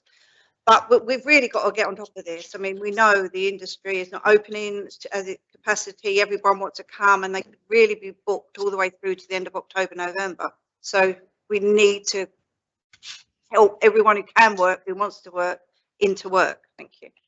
That brings a question time for this Minister to an end. The next question period is directed to the Chief Minister, Senator Ferguson. Thank you, sir. The Chief Minister was requested to produce the statistics regards relative poverty, etc. This morning. Will he undertake to also obtain estimates of actual fuel poverty throughout the population, given the pressures that have been raised by the zero carbon policies? Chief Minister. Firstly, sir, can I just say I was very delighted to see the Senator this morning, not having seen her for quite a long time. But, sir, with the caveat that I gave Deputy Southern this morning, i.e. I cannot direct the Statistics Department to produce them, I will, sir, absolutely undertake to have that conversation with the Chief Statistician and try and ensure that it gets incorporated into their work. If there is a different source of information, sir, which may not be, it would be statistical, but I'm sorry, it would be data, but wouldn't necessarily be produced by an independent body. I will also see if that can be explored. I can do that in conjunction, sir, with both the Treasury Minister and the Social Security Minister. Thank you, sir. No supplementary, Senator? Very well. Senator Mezek. Thank you, sir. Can I ask the Chief Minister if he agrees with the statement that was made by the Home Affairs Minister that the Alliance Party's manifesto is the government plan? And can I further ask him if, in compiling the upcoming part of the government plan, what the Chief Minister himself did to make sure that there were effective separations between what is considered party business and what is considered government business facilitated by publicly paid civil servants. So my understanding, and I'm not entirely sure that's the appropriate venue to ask the question, is that the Deputy Guida's comments were taken somewhat out of context. I believe the comment or may have been the way it was phrased was not what was meant to be said. And the point being, sir, is that I think the point he was trying to make is that as a number of members of the Council of Ministers have come together in the group that the Senator has referred to, it would therefore be logical that any future policies would likely be based around whatever the government plan was likely to be, because why would one come out with something different that a government had put through? But I would absolutely make the point, and I've made it previously, sir, in all the work we do at present, we are acting independently, sir, and objectively. We are not acting in any shape or form as a grouping, sir, albeit, sir, we do share very similar views. Supplemental question? Yes, indeed. Yes, please. In regards to the quote being taken out of context, I have the Alliance Party's website up in front of me, and it says that Deputy Guida said at their launch, "Our manifesto is the government plan."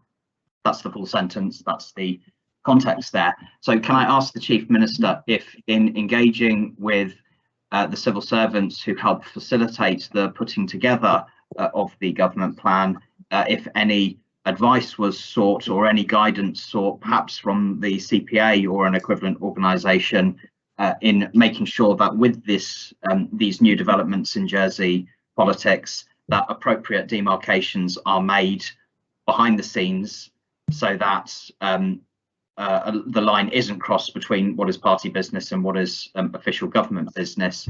Can you confirm whether any advice to that effect has been sought?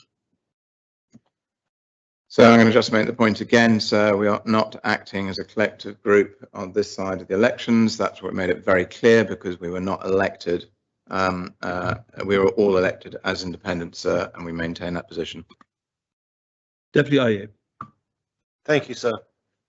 Pension refinancing is expected to cost 460 million in extra borrowing. Does the Chief Minister believe that there is any likelihood that this cost may rise even further during the next 20 years? Thank you, sir. So I'll give this is addressed in the government plan. It's also identified in the borrowing strategy, in the debt strategy, borrowing strategy as well, sir.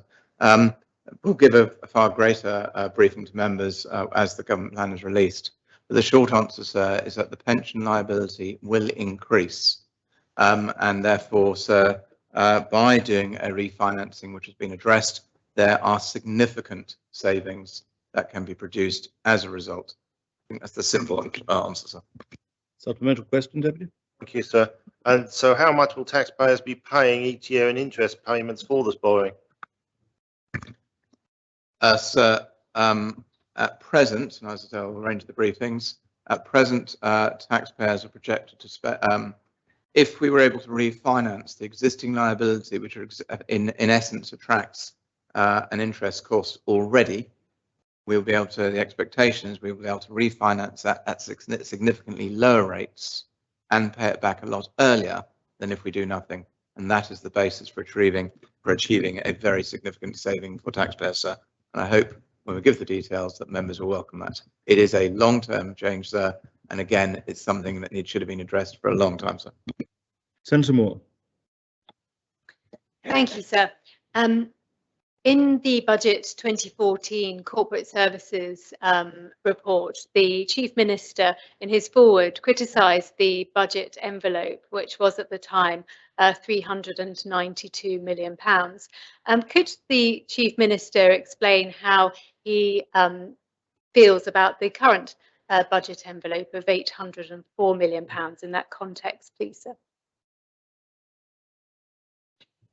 So I think the budget envelope for the government plan is significantly higher than the number she cited, would have been significantly higher back in 2014, sir. It wasn't, sir. Could he please answer the question?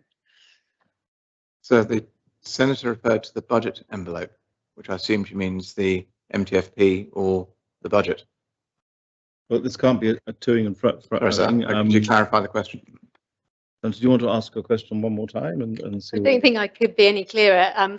For the budget 2014, the envelope for the hospital expenditure was £392 million, which was Yes, I'm not sure the criticised Chief Minister by... appreciated it referred to the hospital as opposed to the overall budget envelope. For the, Oh, I do apologise. Right. That's something. So I do. Sorry, sir. Yes, I wasn't. That was a bit puzzled. I do apologise. I'm not being awkward. Could you just repeat the question? Could the Senator just repeat the question? I'm going to allow an extra minute. Yes, I agree, sir. Sorry. So apologies. 2014 budget, the then Corporate Services Chair wrote in his forward criticising the budget envelope of £392 million, which he considered was unaffordable.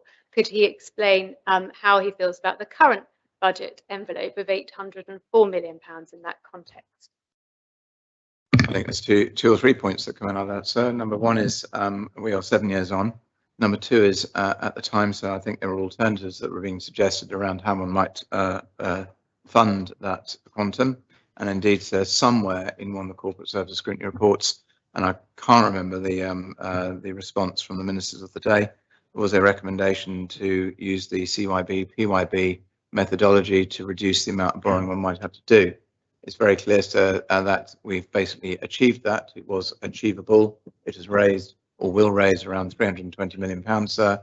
And indeed, sir, taking account of the present projection of COVID debt, that will still make a contribution to the present hospital funding, or at least to overall debt, sir, or reserves to offset that debt. So I think the point is we're in completely different circumstances, sir, and we're also dealing with a completely different building, which, for example, now includes mental health, sir. Supplementary questions, Senator? I think I've taken up enough time, sir. Deputy Taddy. Thank you, sir. In terms of the Chief Minister's interests, can he state whether or not he is the leader of the Alliance Party? And if not, what position does he hold in the Alliance Party, if any?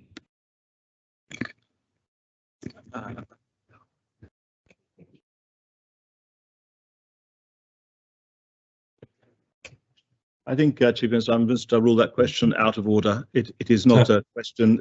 No, Deputy, it isn't a question directed to the responsibilities the Chief Minister has as Chief Minister, for which he's answerable to the Assembly. It's to do with other political arrangements which may or may not exist, and I'm not sure that, given that he can't answer it anyway, it doesn't really matter. Can I ask the questions? Thank you, Deputy. Take questions, sir. The tradition in the Assembly is when the presiding officer is speaking, other members aren't. And it seemed to me that the purpose of a question is either to ask for a course of action or elicit information.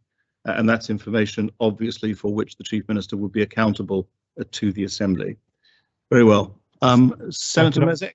Sorry, sir, could I ask, it's just a direction from, I mean, it would have been apparent from my supplementary that the question is relevant to the Chief Minister's duty. So if I could perhaps put it as one question, sir. I'm sorry I didn't do that. I'll give you the opportunity. I'll give you the opportunity, Deputy Taddy, of asking a single question. There may not be time for a supplementary to allow other people their proper opportunities, however. Thank you. So the question is, given the fact that the Chief Minister is a member of the Alliance Party, and as a senior member of this Assembly, he may well also be a senior member of that party. What steps has he taken to make sure that there are no conflicts of interest, given the fact that he is also Chief Minister and has access to a multitude of civil servants who can effectively be who are doing lots of work for him in that latter role? Chief Minister. So I'm not a leader of the group that the deputy is referring to in any shape or form. I am a member, and so I think I've already answered the question in my response to Senator Mezek. So we were all elected as independents, and we retain that position, sir, until the elections. Deputy Ward. Thank you, sir. May I ask the Chief Minister, the demarcation that he's talked about in terms of the Alliance Party, or as we may refer to them as Schrodinger's Party, they seem to exist only when they exist, and there has to be proof that they exist. I really don't get it, to be quite frank. But my question, sir, is in development with the Council of Ministers and the government plan, has there been a discussion regards that relationship so that everybody is clear as to their position, whether they are future members of Schrodinger's Party or not? Thank you, sir. Without the need to answer the Schrodinger's Party, we can leave that reference if you want, so I thought it might be understood. Chief Minister. I was tempted to go meow in the relationship to Schrodinger's cat, but anyway. So I keep getting the point that we are not acting in any shape or form as a party at this stage. We are acting as independents, and that position remains. And I'm afraid the Deputy will have to take that at my word. That is the position. So. The supplementary? Yes. The question really was a reassurance that given our structure of the Council of Ministers that has members that won't be future members there, is there a clarity in the current relationship within the Council of Ministers and no conflict in developing policy? It's a reassurance for the Assembly, and I think a reassurance for the people of Jersey that this is working. I don't think I can add anything else, sir. We are not acting as a collective, as a party in any shape or form, and we made that very clear. As and when that starts, that will be after the elections, sir. And therefore, we were elected as independents, and we continue as independents, sir. As I said, many of us are of similar views anyway around the Council of Ministers, although obviously, so the whole point is we do have others with different views around the table. Sir. Second question, Senator Mezek. Thank you, sir. I don't think the Chief Minister attempted to answer the last question I put to him, and I make clear that this is not political point scoring because I am supportive of the development of party politics that the Chief Minister is choosing to be a part of, and I commend him for it. With that development, though, comes the need to ensure that there are appropriate safeguards in our laws and processes, particularly when it comes to maintaining the impartiality of the civil service. So given the statements that his party colleagues have made that have been very confusing, could the Chief Minister just confirm with a yes or no whether he as Chief Minister has sought advice in some shape or form, perhaps from the CPA or another equivalent organisation, on whether Jersey's processes with government need to be looked at or amended to take into account the fact that there is now some sort of party political structure at the leadership of our government? And if he hasn't done any sort of research or asked for advice, would he endeavour to do so in the future? Chief Minister. Sir, sounding like a broken record at this stage, sir, we are not acting as a group, as a party, around the Council Ministers' table. That will not happen until after the elections. That is it, sir. Well, it still wasn't an answer, sir. That does in fact bring the time permissible for questions to the Chief Minister to an end. Therefore, we move on now to matters under J. I've had notice of a personal statement from Deputy Masson, and accordingly, I would invite the Deputy to make his personal statement. I would remind members there are no questions after a personal statement. Thank you, sir. Do I stand or remain seated? Well, I'd remain seated in the usual way because that appears to be the manner in which one can communicate over the system, Deputy. Okay. Thank you, sir. Has the Gref been able to distribute my statement via Teams? We've never seen it. Apparently, the Gref has never seen it. I believe the assistant greffier might have it. Should I carry on, sir? Well, yes. I mean, the norm is to distribute it. In a sense, perhaps it's better if members have it. I'm sure members wouldn't mind taking it out of order at some point tomorrow, for example, if you wanted to make it then. Oh, I'm told that in fact the Gref does have it, and it's just about to Thank you, sir. Go in. So, in which case, it's as you were, and please feel free to make your statement. Thank you, sir. The community will be aware that in March 2021, I was arrested by the States of Jersey Police. After prolonged, protracted and thorough police investigation, I remain innocent. Sir, I believe that I've been the victim of an extremely malicious and politically motivated attack, designed to smear my character, damage my reputation, and hurt me personally. I have continued to work and serve my constituents throughout this ordeal. I have been subject to all manner of vile speculation based on prejudice and bigotry. I have been put on trial by some sections of the media, together with many on social media, who have taken advantage of a time when I could not defend myself or comment publicly on the situation for legal reasons whilst the investigation was underway. In my opinion, this speculation abandoned the principle of innocent until proven otherwise. This was together with a total disregard for any fair or due process that everyone should be afforded. After 13 years of loyal service to this island, I'm appalled by how some have treated me. Despite this awful behaviour, there have been many shining lights who have supported me. Sir, I would like to take this opportunity to publicly thank my family, friends, colleagues, and those within the community who have stood by me during an extremely distressing period. I am happy to know that their support has now been vindicated. I am tremendously indebted for the support that I have received, some from unexpected people, and these people will know who they are. I would specifically like to thank the Constable of St Saviour's. She has unfairly suffered various attacks for supporting me publicly, and I hope that she will now receive apologies.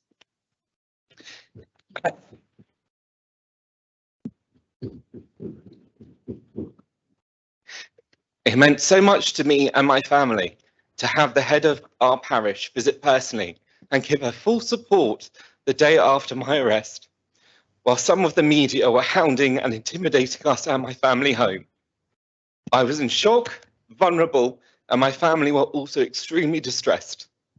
It meant absolutely everything not to feel abandoned, and I cannot express my gratitude enough. Thank you for everything, Sadie.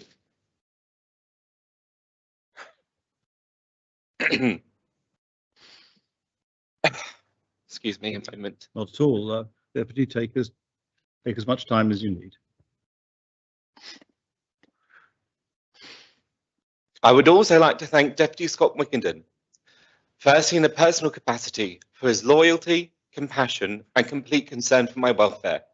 He went out of his way to look after me throughout this period by providing much practical support, which I will never forget. Secondly, in a professional capacity for Deputy Wickenden, he was new to the education portfolio, but he stood up to the challenge and carried out the function of minister. He worked incredibly hard, working early mornings and late nights in order to get up to speed with the issues facing the department. He threw himself into the work of a large and demanding remit and has done extremely well. I feel completely vindicated in choosing him as an assistant minister, and I have no hesitation in supporting Deputy Wickenden to replace me as minister. The public should also be aware of Deputy Wickenden's outstanding work ethic, dedication and love for this island and its people.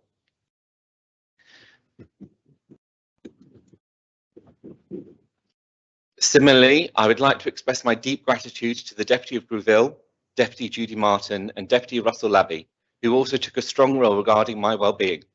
Being under the spotlight in a very small community, leaving your home and facing the world can be terrifying. Thankfully, I have not been alone, and this is a testament to the virtues and compassion of these states members. I would also like to thank the Chairman of the Privileges and Procedures Committee, Deputy Karina Owls, for her pastoral care and practical support. Finally, I am grateful for the care that has been shown to me by the Deputy Greffier. She too was one of the first to contact me and has continued to provide me with practical support and concern for my well-being. And if that doesn't deserve a put stamp, I don't know what will.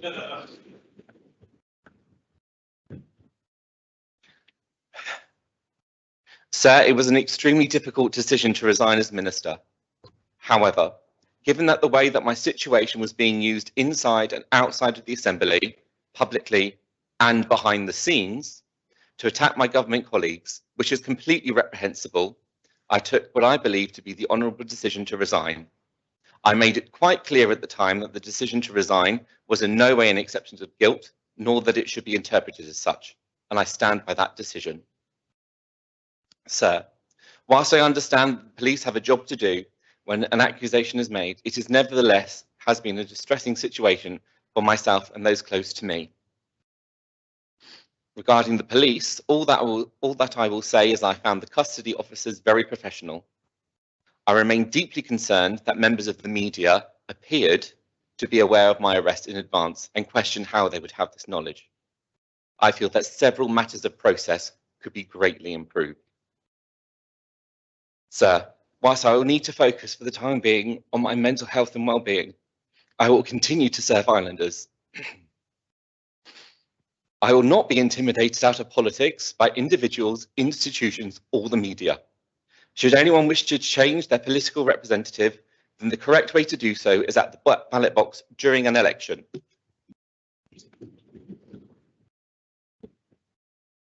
It is regrettable the trend in politics towards nastier and more malicious behaviour, and at a time when we are trying to encourage more people to stand, especially those from more diverse backgrounds, I believe that we all need to be very careful not to follow this path.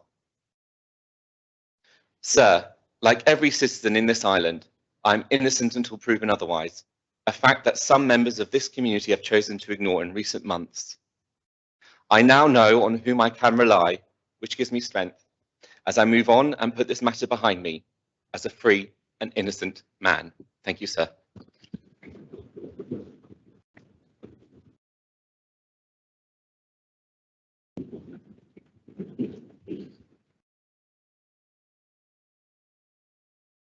Can I thank members for that? Thank you.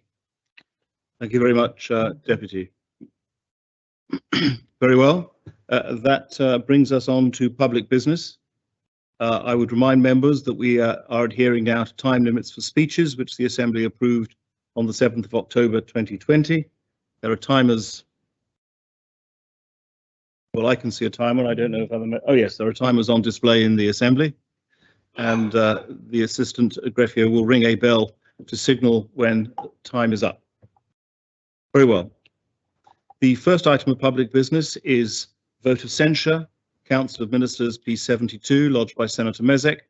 The main respondent for this debate will be the Chief Minister, who therefore will have the right to speak for a second time before the summing up. And I ask the Greffier to read the proposition.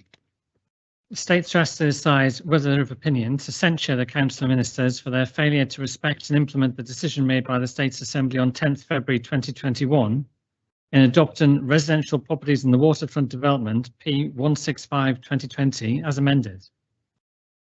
Senator Mezek. Thank you, sir. And members will be pleased to know that I don't intend on giving a particularly lengthy opening speech for this proposition, because I actually think it can be considered a non-controversial and fairly straightforward matter, which can be dealt with quickly. We can make a quick resolution to admonish the Council of Ministers for not abiding by a clear State's decision, and to make it clear that this behaviour must not become a pattern in future, and that we'll be expecting better. So to start, sir, here are the facts. On the 10th of February this year, the States Assembly almost unanimously approved a backbench proposition with a government amendment, P165, to require the Council of Ministers to publish guidance on providing affordable housing in the proposed waterfront development by the 30th of April. And that did not happen. Following that deadline passing, the Council of Ministers did not then show the courtesy to the Assembly of proactively providing an explanation for why this had not happened. It was when and only when I'd lodged a written question to follow up on this did they provide a new deadline, which they'd set for the end of May. But that deadline was also missed. And again, there was no proactive approach to the Assembly to explain why the second commitment had been broken. I then sought to follow it up via email, and I didn't receive any acknowledgements of that email. A few days after that email, coincidentally, I'm sure, an interim report was published. But this interim report was not the report that the Assembly had resolved in its original decision that the Council of Ministers was to produce. And so it's notable that in that interim report, it made no apology for missing the deadline that the states had set, and it didn't contain a clear new deadline. And I'll say, sir, that the comments paper to this motion of censure argue that the interim report did set a new deadline because it said that the guidance would come out before the SOJDC's planning application was made in September. However, I would contend that that is not a clear deadline and can actually only be described as vague, especially when the previous deadlines were definite. But I think the evidence of this deadline not really meaning anything can actually be found in the fine print on the footnote on page 3 of the comments paper, which you can miss if you're not paying close attention to, which actually says, and I quote, "The latest assessment is that this will now take place towards the end of October." So, sir, that's another so-called deadline that has been scrapped. So, sir, it is an indisputable fact that the Council of Ministers has not abided by the decision of the States Assembly and has shown a lacklustre effort in accounting for this failure. Therefore, to censure them for that is a simple matter, which we can deal with. We can send that message to the Council of Ministers that they really must do better in future, and the Council of Ministers can use this experience to learn, and we'll all be better off for it at the end. Now, I expect to hear arguments put later in this debate that debating this proposition is not a good use of our time. And I want to say, sir, that I actually entirely agree with that. It would be better for this sort of thing to not be necessary and for us to focus on other issues instead, whilst the Council of Ministers gets on with implementing the decisions of the States Assembly in a satisfactory manner. But there is a real serious point of principle here, which is that the States Assembly is the sovereign decision-making body of the island, not the Council of Ministers. The decisions that we make according to Jersey's established constitutional framework must be respected. And if they're not respected, the Council of Ministers should not get an unlimited number of free passes, because if they do, what is the point of this Assembly making decisions? And there comes a point where we have to have a mechanism for exerting the States Assembly's position, and this motion of censure is it. Obviously, the ultimate mechanism would be for a vote of no confidence, but even I would have to admit that that would be an unreasonable approach in this instance. But that's what a motion of censure exists for, to be an alternative to that doesn't impose harsh penalties on the government, but rather sends a strong message. And this motion of censure is very specifically about the failure to implement P165 of 2020, or certainly Part B of it anyway. It's not directly about any other propositions which haven't been implemented according to the terms that the Assembly has specified.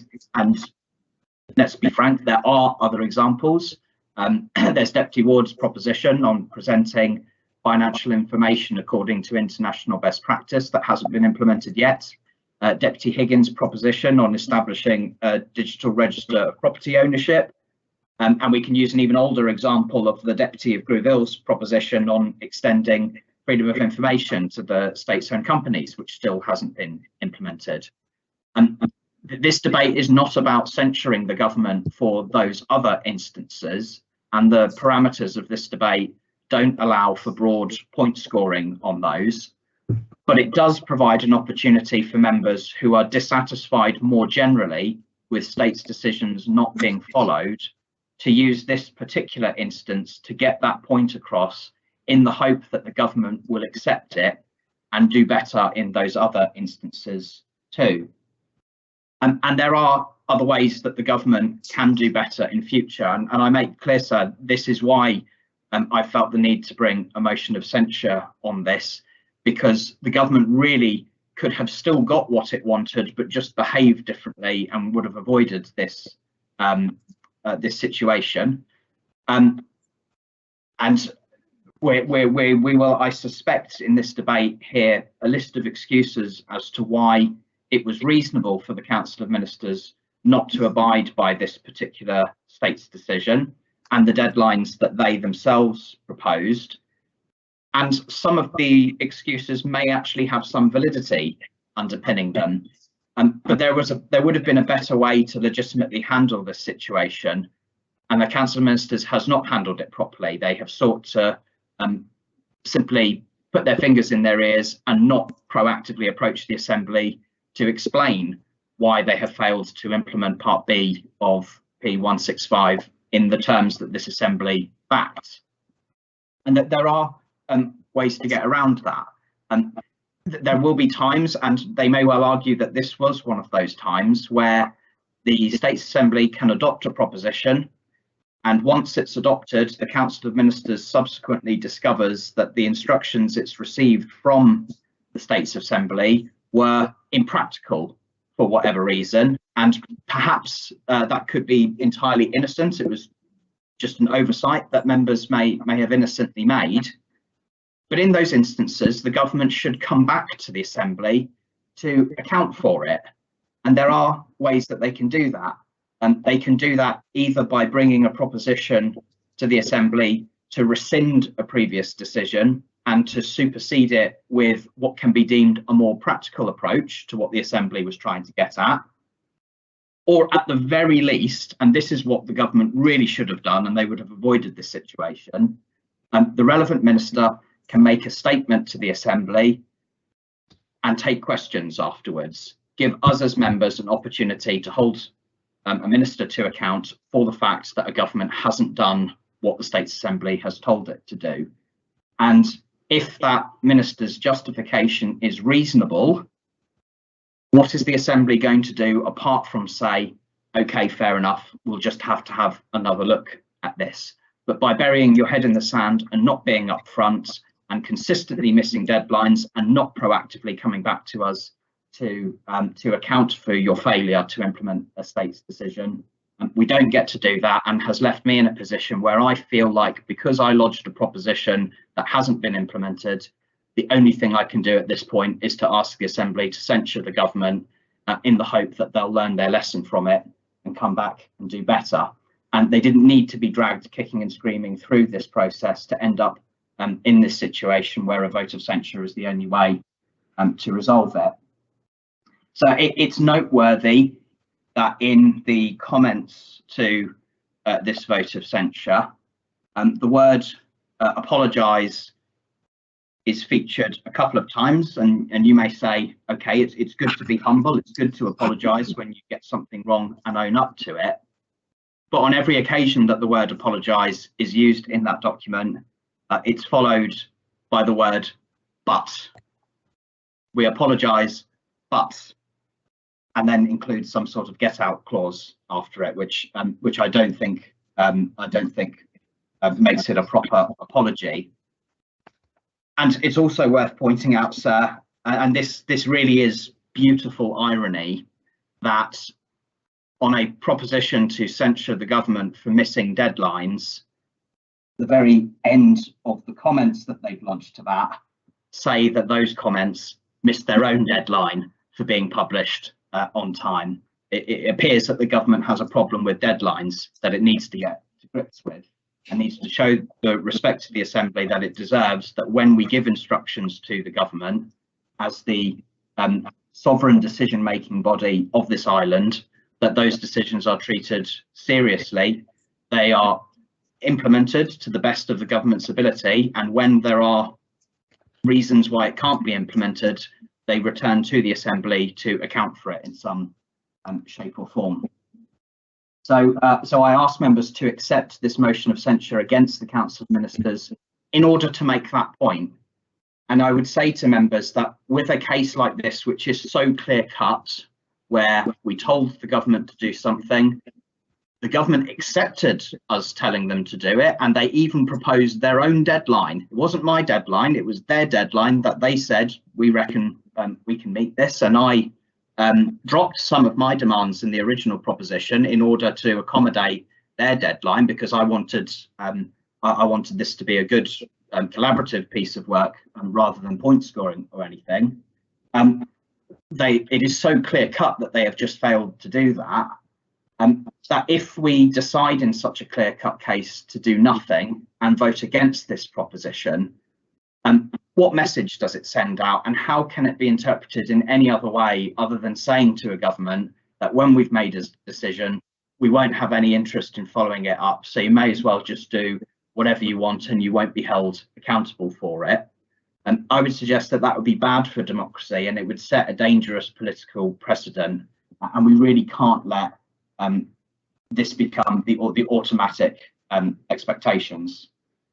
So, sir, the council ministers have failed to abide by a clear decision of the States Assembly, and I apologise, and I do so in the report to this proposition, to the majority of ministers and assistant ministers for whom the responsibility of implementing this P165 didn't fall within their portfolios, but the proposition has to be aimed at the Council of Ministers as a whole, because that's what the original proposition was aimed at. I apologise to those ministers and assistant ministers, because this isn't a reflection on their ability and their commitment to respecting the sovereignty of the States Assembly.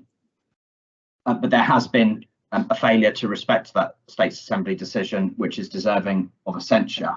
And so rather than pretending that it's okay for the Assembly to be disregarded by the government, we can support this motion of censure, get on with it, exert ourselves as the sovereign decision-making body of the island, remind the Council of Ministers that they serve at our discretion and they must up their game and respect our decisions in future.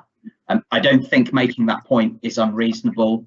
It's not a distraction, and to be honest, sir, it's something that the Council of Ministers probably should have just owned up to sooner, and we would have all been in a much more positive position. And if they had been more proactive in providing an explanation as to why they hadn't delivered on their commitments, and I think have been more open about that failure, then I certainly wouldn't have had any grounds to have proceeded with a vote of censure. But it's because that they've not been forthcoming with that, and that I feel like I have no choice.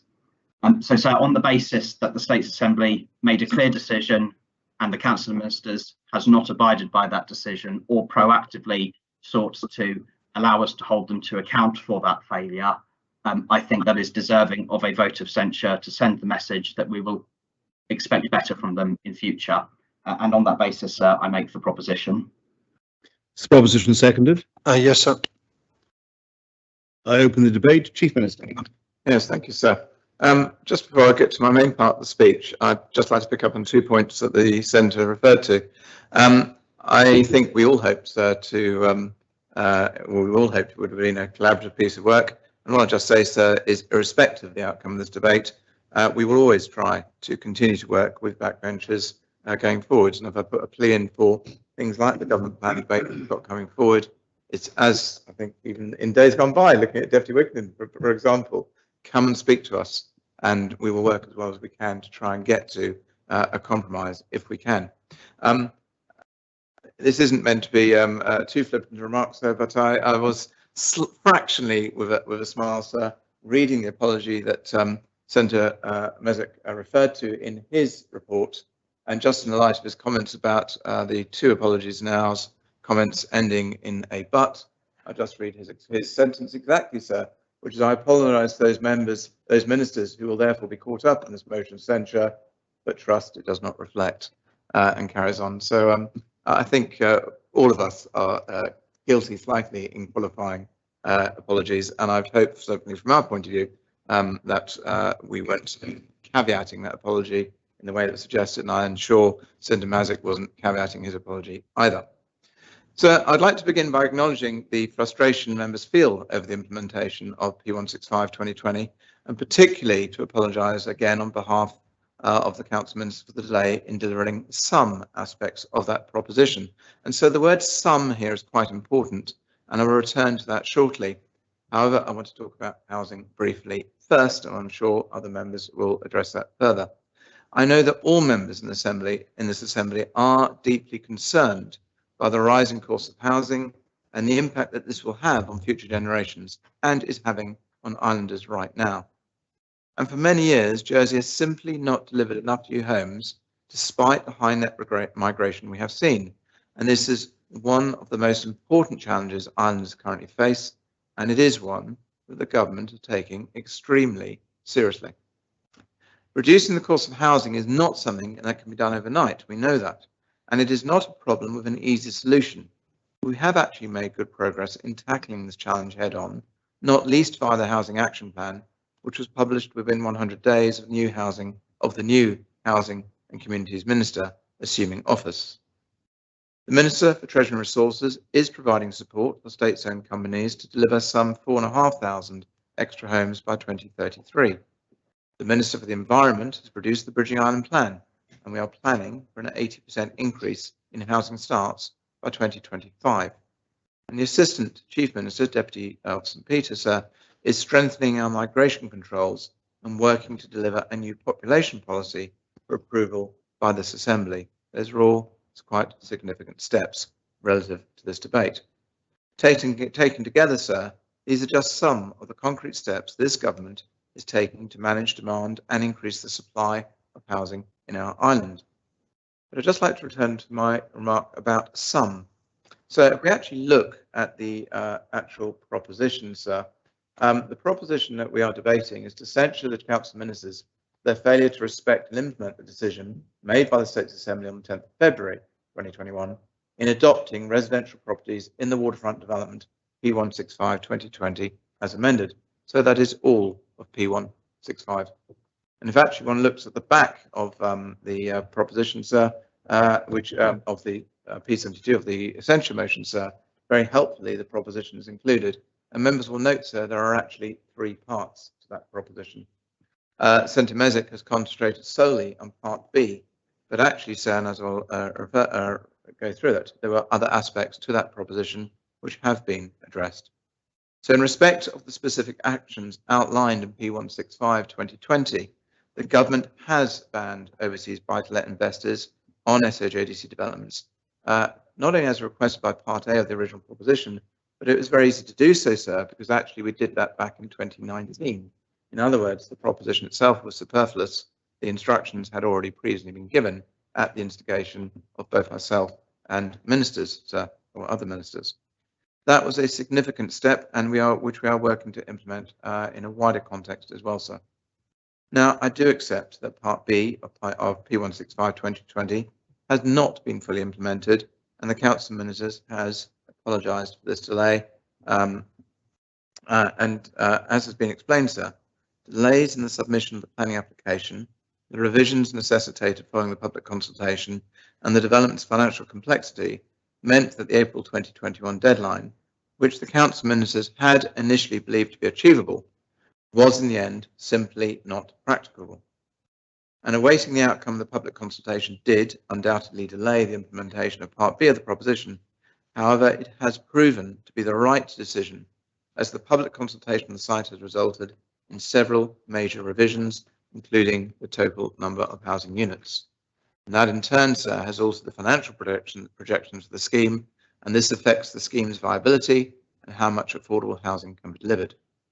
This could reduce the overall returns to the public on this development over the next 15 years, which, for example, would result in less funds for the regeneration of St Helier. So it is complicated. And as members will appreciate, it is important for the government to deliver a framework for the site which takes such issues into consideration and uses the latest financial information, and this has led to the unavoidable delay. Now, these issues were clearly set out alongside a revised timetable as part of the interim report published in early June. The Council of Ministers does remain committed to delivering the framework before the end of this month. And so whilst I accept the point that this is referred to in a footnote to our comments to this proposition, it was obviously laid out clearly as part of the main report that was issued on that date in June, sir. So a vote of censure is an important decision, and I believe it is simply not proportionate to censure the Council Ministers over a proposition which we have already partly implemented and which has been delayed by matters beyond our control. We have apologised to members for these delays, and so I would like to place on record my personal apologies for any shortcomings in our communication on this proposition. I accept that more information could have been provided to members sooner, and I regret the frustration this has caused. The delay to the publishing of the framework, I'm trying to avoid the word but there, sir, but the delay to the publishing of the framework has not slowed the delivery of any housing whatsoever, and indeed our work on housing policy has accelerated in 2021, as I noted earlier. Earlier this summer, we issued a framework for South Hill in line with the decisions of the Assembly, which will ring-fence £13 million for affordable housing with the delivery of 15% of shared equity on the site. We've also implemented the ban, as we said, on overseas buy-to-let, on external buy-to-let investors on SHODC developments in line with P165. And the framework, sir, for affordable housing is nearing completion and will be issued by the end of this month. So in summary, sir, if one looks at page 5 of the censure motion, which lays out in the appendix the actual proposition for which we are being censured, Part A and Part C, which have actually been done. Part B has been delayed for what I would suggest were valid reasons, and that delay was clearly laid out in the report at the beginning of June. So with all these things in mind, with the progress in hand, I do not believe it is at all proportionate for the Assembly to formally censure the Council Ministers. Doing so would send a message, perhaps, that politicians are more interested in political point scoring, perhaps, than in actually supporting the delivery of homes for islanders.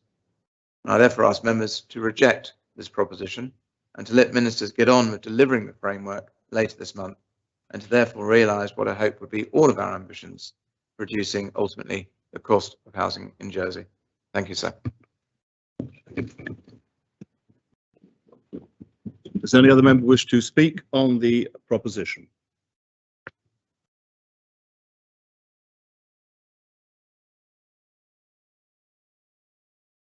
If no other member wishes to speak on the proposition, Deputy Ward. Thank you, sir. I saw this as a very simple thing. I think a number of backbenchers or non-executive members, call this what you will, have brought propositions to this Assembly and faced real frustration seeing them implemented, because we don't have access to the corridors of power in Broad Street. We don't have access to government ministers as much as we used to, and those who implement these implement the things that we bring forward. But what we do have is a faith in the primacy of the Assembly. That's why we stood for election. That's why we turn up. That's why we do the work. That's why we put in the propositions. That's why we make the arguments. That's why we take the losses. That's why we take the hits. That's why we take the criticism. That's why we stand up and come back for more, because whether you agree with me or not, and whether I agree with you or not, I respect those who bring forward propositions in that way, because they're doing their job. They're doing what the people elected them for, and representation. And I think, sir, that what I would like to have seen here is the Council Ministers to simply accept this and say, yes, we really should have acted more appropriately. The fact that the comments paper was submitted late, I mean, it stuns me, to be quite frank, of the disregard, really, that this reflects in the primacy of this Assembly. And in the most delicate ways, sir, I would ask members to really reflect on that and really think as to what we're doing here. And to talk about political point scoring on this situation, to me, it isn't anything to do with a party, an independent or whatever. It's simply somebody brought forward a proposition that was adopted by the vast majority of this Assembly. It was not acted upon. It was chased and not acted upon. And so the only way forward there is to bring a motion of censure or a vote of no confidence. And this was not a vote of no confidence point to be made. So what we're left with is to say to Council Ministers and government, you have not performed in the way that this Assembly wanted you to. So you have a simple choice, I think. You either vote for a motion of censure today, which says to the Council Ministers, You did not do what you were asked. You should learn from this, and let's do better in the future, please. Or you say, do you know what? It's okay. You carry on ignoring what we're doing. If you get 2 small parts out of the 3, that you can then come to the Assembly with the work of officers and convince the Assembly that you did some of it, that's okay, because we're not really serious about the propositions we brought forward. We're not really serious about the role that we're taking on to represent our constituents, and we're not really serious about the primacy of this Assembly. So I urge members, this may seem a simple thing, but I think it's a very important thing. It's not going to bring down a government. It's not going to bring down this Assembly. But I think the principle underlying it is absolutely vital for the future of this Assembly and the future of the primacy of the States Assembly above Council of Ministers, above CEOs, above all of these people. Otherwise, I don't know what we're left with as the next election comes forward, and I don't know why we're all standing. Thank you, sir. Senator Ferguson. Thank you. Yes, sir. It's said that there's, nothing new under the sun. This is actually a bigger problem than the Senator appears to understand. I've been in the States, a bit of time, and there have been quite a few examples of States' decisions which might have sunk without trace. I had, a couple of my own, where I brought a proposition insisting that charities should publish reports and accounts, because otherwise people didn't know how their money was being used. And another one where there was to be a publication of more detail and the total number of grants made to organisations within the island. Up until then, we didn't know that there was about £35 million worth of grants paid to all sorts of organisations. We've heard today mention of the Deputy of Grouville's requirement for freedom of information requests to apply to state-owned subsidiaries. And there have been others where officers were aware of the decision, but whether through ignorance or intentionally, I don't know which, I'll give them the benefit of the doubt, allowed them to disappear into the void. I'm always a bit concerned that the valuation process of property transferred to JDC may be one of these. The problem with the wholly owned subsidiaries is that the moves were too slack and the companies were not properly controlled. They are subsidiaries of the states. We own them. They should not be allowed to run riot, but that's another story. But the process of keeping track of the decisions doesn't appear to be clear, doesn't ever appear to have been clear, and we need to perhaps look at the way we do that. But if we're having such a barrage of legislation thrown at us from all directions, it is difficult for the states to keep primacy. It is difficult for the government, the actual sort of Council of Ministers, to keep track of what's going on. And we need just to tighten up process. This, as I say, I can't support this because it's something, to be fair, I've been fighting with for some years, and the only way I've found to do it is to actually come back with a proposition and push it through. So anyway, I can't support it, I'm sorry, but I think perhaps it's something for policies and not policy and resources, PPC to have a look at, to see if the mechanisms for making sure these things are kept to is actually,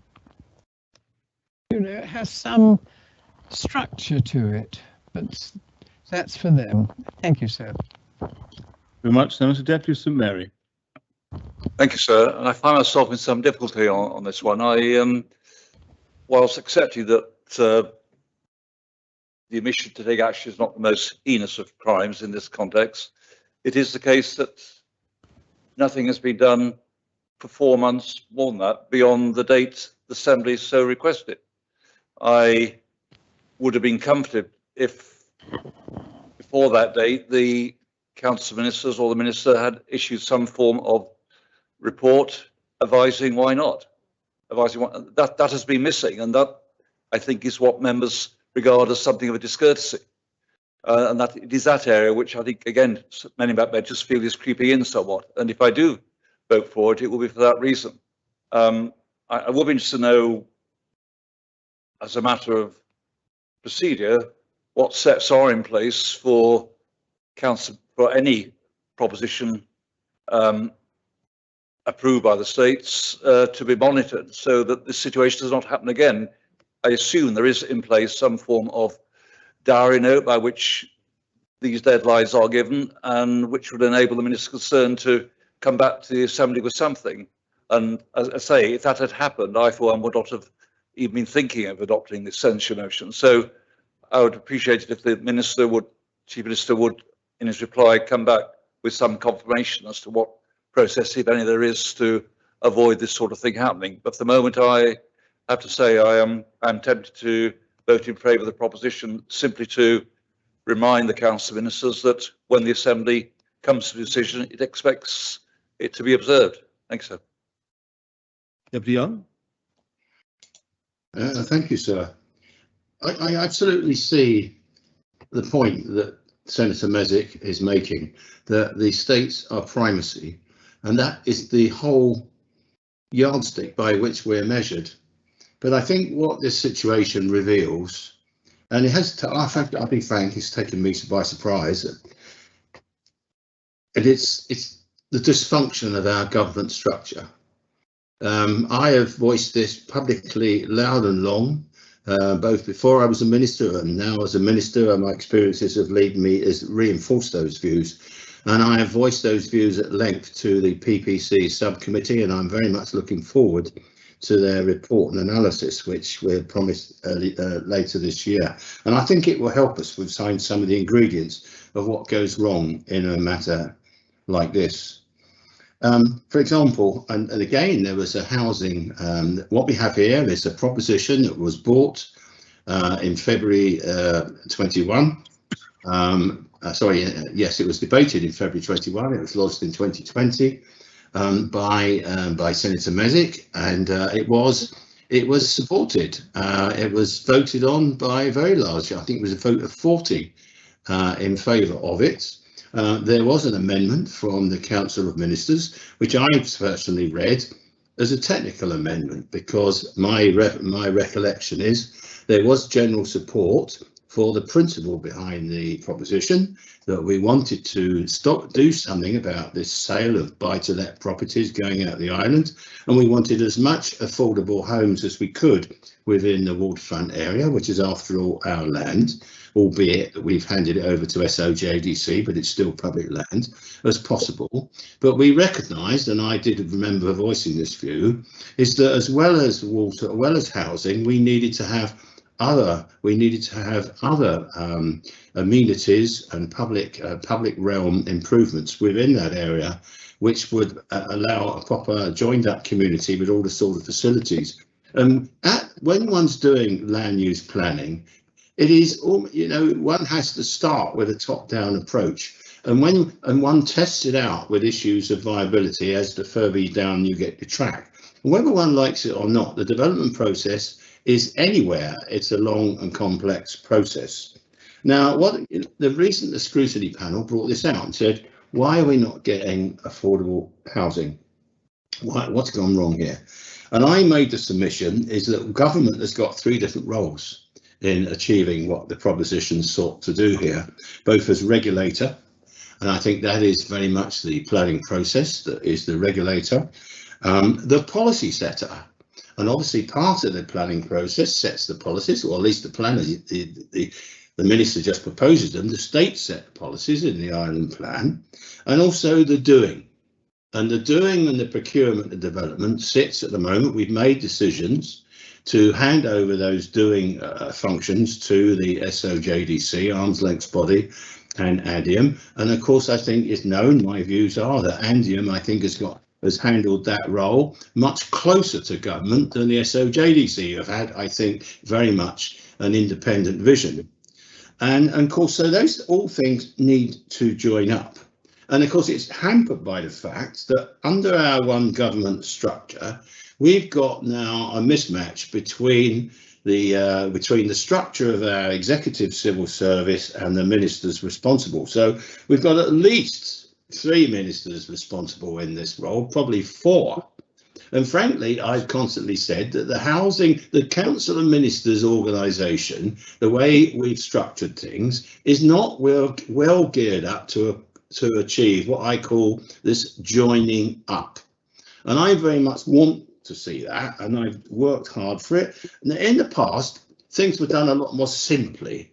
I think Senator Ferguson was right in what you just said now. We've just made things so complicated.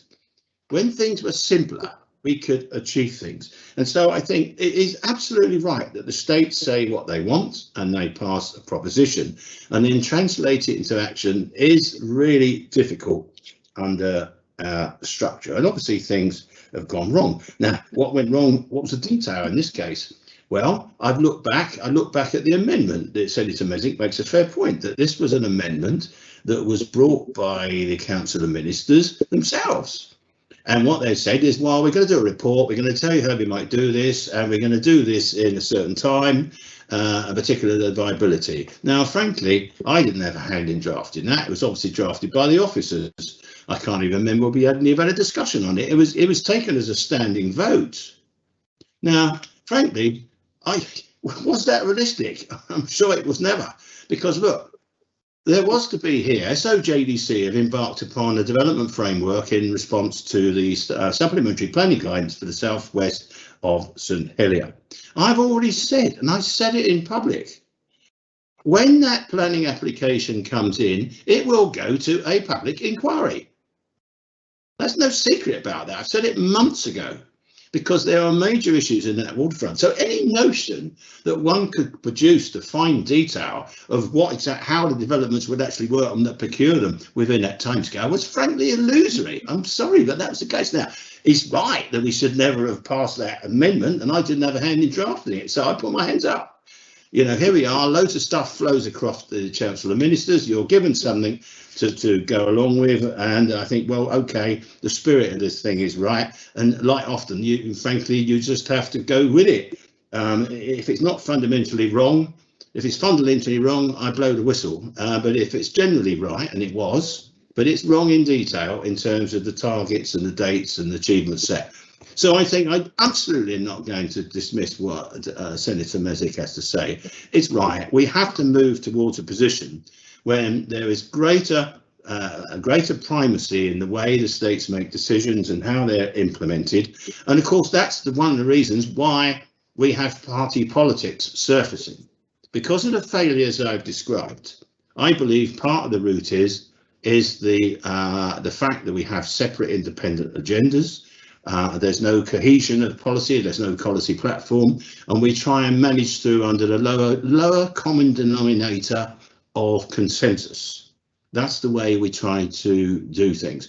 So for me, now, obviously in a different world, when we go to party politics in the future, then we'll have that clarity right from the start. And I would expect there will be a much closer alignment of both the vision for what the states want and how we can achieve it, and this kind of, and deliver that expectation, which frankly the states in all sorts of ways we're not to do. I think we could all point to dozens of areas where there's been this problem. So Senator Mesic is right to allow us to have to debate. My solution is that in the PPC report on government restructuring, and this will come out in our other matter, the other matter we've got on our agenda later on. We either adjust our one government structure to give us that coordination in line with the ministerial structure, or future government changes the ministerial structure so it matches. So you know, here we are. I mean, so a lot of this, as I say, requires the full works of implementation by all ministers. The island plan, I'm grateful for the Chief Minister to highlight that. There's some policies in there. We're saying about the affordable homes, what those policies will be. The policies will be the housing gateway. The policies will be the rules of the housing gateway will be set by the housing minister. We formed a group and the housing minister is full on with this and working really well. New resources going into it to achieve this, joining that they'll expect, because that the rules about who, what, when, what price and all those conditions are all within that group. So look, I don't want to be seen to be voting against the principle that Senator Mesic does, but I think if this debate serves for anything, it's to help us learn the lessons where we can do better in our organisation. And the challenge I set to our chief executive, whoever they are, I think what we need to do is to enable the ministers who get appointed and to produce that degree of joining up and clarity of organisation, which somehow has escaped us. From the last 3 years, we've got obsessed with a different type of agenda, which I think was, in hindsight, was a total mistake. And I think that I'll see lots of helpful signs that now we've learned that lesson and we've moved away from it. So there we are. I'm sorry, as always, I try and make the, you know, when we're asked to focus on one minutiae thing, I try and paint the bigger picture, which for me is important, and the basis of which I would judge this. If I'm required to put my hands up and say sorry, I will. Sorry that the island plan couldn't fulfil all the expectations of it. Sorry that that amendment went through and I didn't check that what was being said in there was unrealistic for the timescale. But nonetheless, the intention is right and the procedure is right. And there we are. So thank you, sir. Thank you for giving me a chance to speak. So I'm hoping that we could wrap this up and then get on with the, you know, the rest of the business, please. Thank you. Much, Deputy Penel.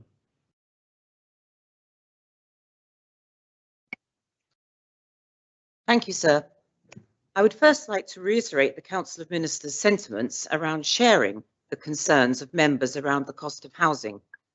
I believe, however, that the comments of the Council of Ministers demonstrate that this government is working towards addressing the issue of housing affordability. At the same time, members should be under no illusion as to the scale and complexity of this task. The proposition before us seeks to censure the Council of Ministers for failing to respect the sovereignty of the States Assembly. However, I would draw members' attention to P69/2021 and the request to produce similar guidance to States of Jersey Development Company on the South Hill development. That proposition required the guidance within a period of just 6 weeks by the end of August. That was a very complex piece of work required to be delivered over a period of time when many ministers and officers were on annual leave, and yet that guidance was ultimately delivered. So that commitment to delivering on P69 in such a short window demonstrates the respect this government has for the sovereignty of this Assembly. The Senator continues in his proposition that the Council has failed to abide by the terms of P165/2020, whilst at the same time acknowledging the publication in point 2 of R100/2021. The Senator contends that R100/2021 does not provide an estimate for a new deadline on which states members could hold them to account. However, allow me to emphasise the quote from that report. Quote, "The Council of Ministers remains committed to the publication of the guidance in the form of a report to the States Assembly in advance of SOJDC, unquote, submission of their Outline Planning Commission application, which is projected to be the end of this month." So R100 explains that the delay in the issue of the guidance was in part to allow the public consultation on the waterfront plans to take place. That consultation has been invaluable and is informing the shape of the development in line with public expectations and wishes. But the Senator, I'm afraid, greatly underestimates the complexity of issuing guidance on what is ultimately a £1.3 billion development.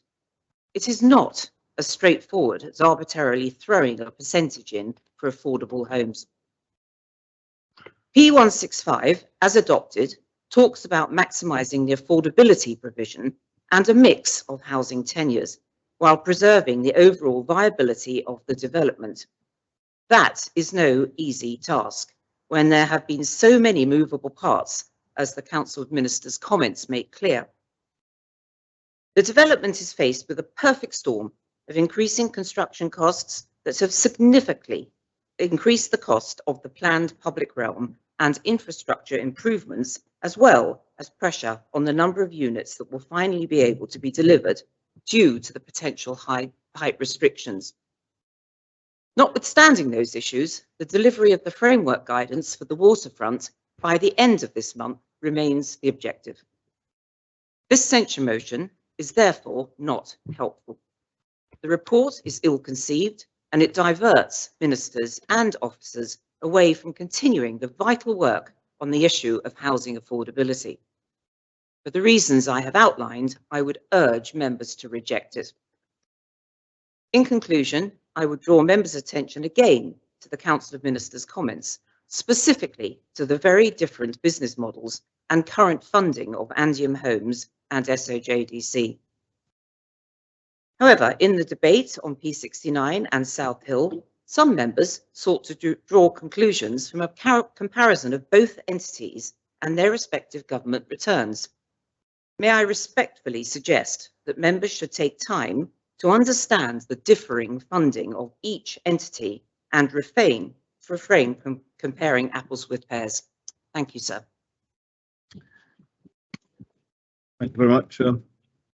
Mr. Deputy Alves. Thank you, sir. I just wanted to make the Assembly aware that the issue of states' decisions as a whole not being implemented by government has been talked about in PPC meetings, and that we did write to the Chief Minister, who replied to us actually at the end of July regarding setting up a log of states' decisions. This would allow clarity for states members and government officers as well on the progress of those decisions, and it would also offer transparency to the public, and this was something actually that the Chief Minister was supportive of. So that there is work currently underway to put this log into place by the State SCREF, and it will be maintained by the State SCREF as well. Now, although this work is currently being progressed, I think, as mentioned by many other members today, this is just one example of many decisions that have been made in this Assembly that haven't been implemented, and that the government haven't always been upfront and transparent with the reasons of why the decisions haven't been implemented. So although I'm glad and I'm happy that the Chief Minister is supportive of this state's log on this proposition that we have before us, I will be supporting it, because I think it is important that the government is held to account right now, because this isn't the first time, sir. So I just thought I would make members aware of what has been going on behind the scenes with regards to states' decisions not being implemented, and that there is work underway. Thank you, sir. Thank you very much, Deputy. Constable St John. Thank you, sir. So we're being asked to support a vote of censure in the Council of Ministers, not a minister or ministers who is or are responsible for the implementation of P165. I'm not sure that I can support it. I would seriously consider supporting a vote of no confidence or a vote of censure for at least 2 ministerial departments, given the minister's failure to be on top of their brief. Sir, I have written to the Chief Minister and Education Minister twice in the last 10 weeks about the Corporate Parenting Board, but neither has acknowledged my correspondence, let alone afforded me a response. Senator Mezek is right that this Assembly is our sovereign place, and we have the tools to keep government to account. Sir, in my brief time here, I've already spoken about the need to work together. I would like the proposer in his summing up to tell us what he has done or what he did to chase up the government on P165. Who did he speak to from government about this? Who did he meet with to try and get a resolution? I've also said, sir, in my short time, that the Assembly spends far too much time talking about itself rather than making decisions for the island. I was encouraged that the Chief Minister spoke about collaboration, and I really look forward to seeing this in action. He also spoke about political point scoring, but stopped short at opportunism. I hope that the Council of Ministers will take away the serious points raised and that they don't take a vote against this as an opportunity to ride roughshod over the Assembly. Sir, not only do I speak to my parishioners, I also listen. In addition to a weekly surgery and a monthly one with my deputy, I also hold a question and answer session with my deputy after each parish assembly, and I would encourage my colleagues on the Conitar bench to do similar. I can assure members that parishioners and islands are far more interested in the big debate at the next sitting than this debate. They are worried about homes, cost of living, and generally worried about the level of debt that this government wants the island to take on. I would encourage the Council of Ministers to work on their communication. It's not a case of them and us. We are all here to represent islanders, and we are all here to do what is best for the island, not us as individuals. Deputy Elvey's suggestion of a log is a good one. It really is basic project management, and I'm shocked that it doesn't exist. But that's not the first time I've been shocked since April, sir. A quick one would be to publish the ministerial decisions weekly, and that is something I spoke to the GREF about during my induction. I look forward to the summing up of both parties with interest. Thank you, sir. Very much, Conitar. Deputy Sullivan. Thank you, sir. And I too want to go back to some basic principles here. And the questions that need to be asked are, who is sovereign in this building? Who is this? Is it the sovereign? Who controls what happens in this building? And I believe that is individual members in this body that have that responsibility. What we've seen over in the last 3 years is that we are governed increasingly by briefing. Briefing for this, briefing for that. Sometimes it gets cancelled, sometimes it gets moved. We're running around like certain coloured flies in order to keep up with all these briefings. And what that is about is control by being busy. We're kept so busy we haven't got the time to properly account, and certainly on scrutiny we're struggling to actually keep things going because of these masses of briefings. We're struggling to control the executive. The executive is doing exactly what it wants, and whenever it wants, it decides it doesn't have to listen to us.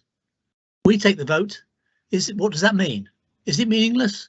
Does this government, does this panel of ministers do what they want anyway? The answer is yes, sometimes. And if we want to have that control, we must assert ourselves. 2 examples spring to mind immediately. One, 2 years ago, more than 2 years ago, 2.5 years ago, I think, I brought an ethical charter for home care, which contained lots of good ideas about how to structure what was then a new body of people delivering care. And it was designed knowing that recruitment for home care was going to get very, very difficult. And so this terms and conditions, which were contained in the ethical charter, was important to attract people to this work.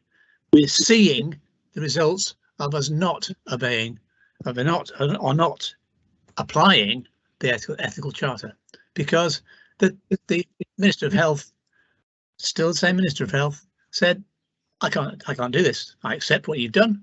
You've won unanimously in the States.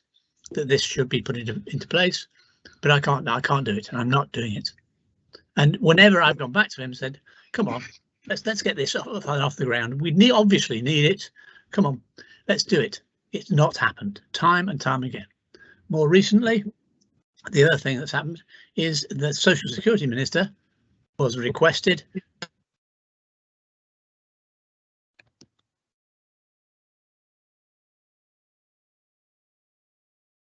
Deputy Southern, I think you may have gone on to mute. We can't hear you any longer. I don't think you finished. There's mute off. I don't know how that happened, sir.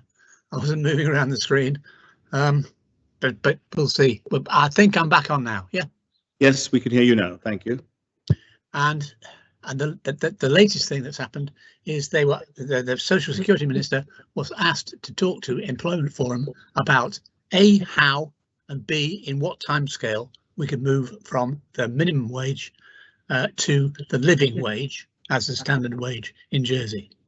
Has she done it? No, she hasn't yet. She might say, I haven't had time yet. Or she might say, like many do, COVID got in the way, but nonetheless not being done yet.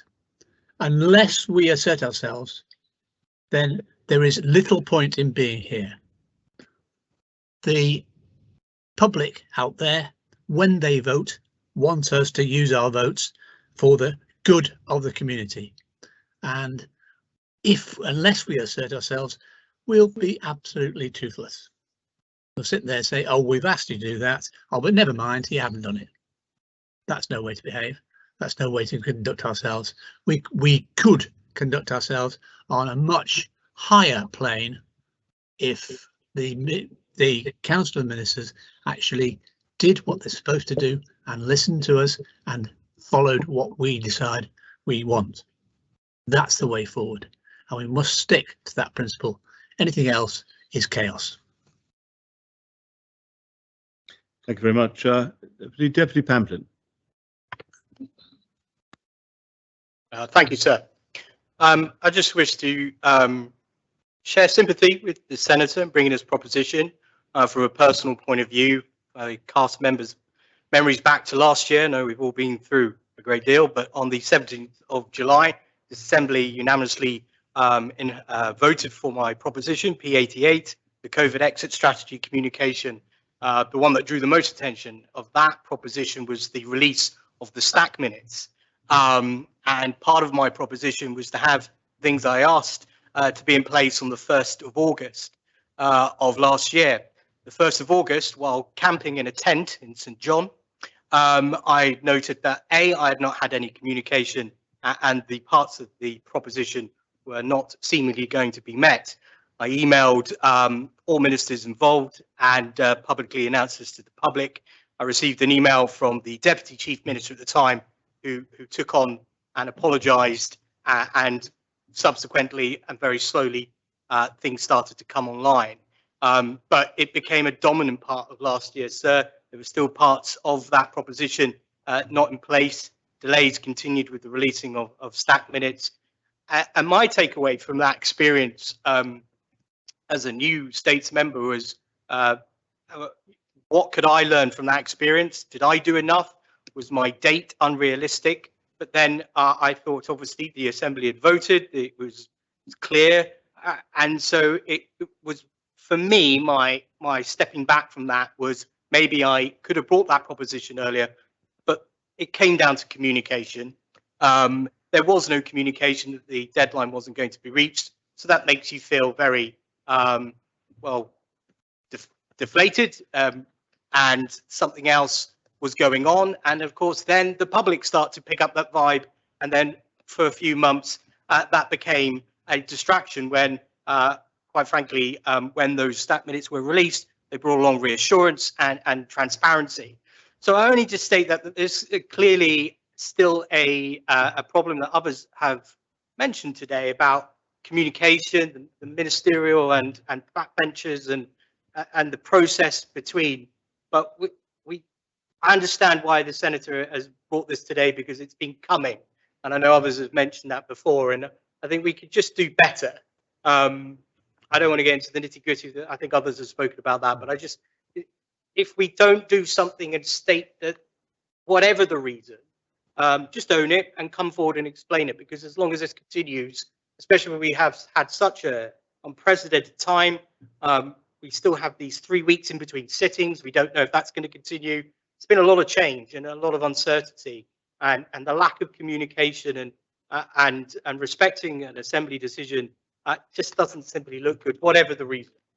So I just wanted to share that to bring some context of why I believe the Senator has brought this today, and that's all I had to say. Thank you, sir. Very much, Deputy Gita. So a few points I'd like to add to this discourse. I was very surprised to hear Deputy Southern complain about too many briefings.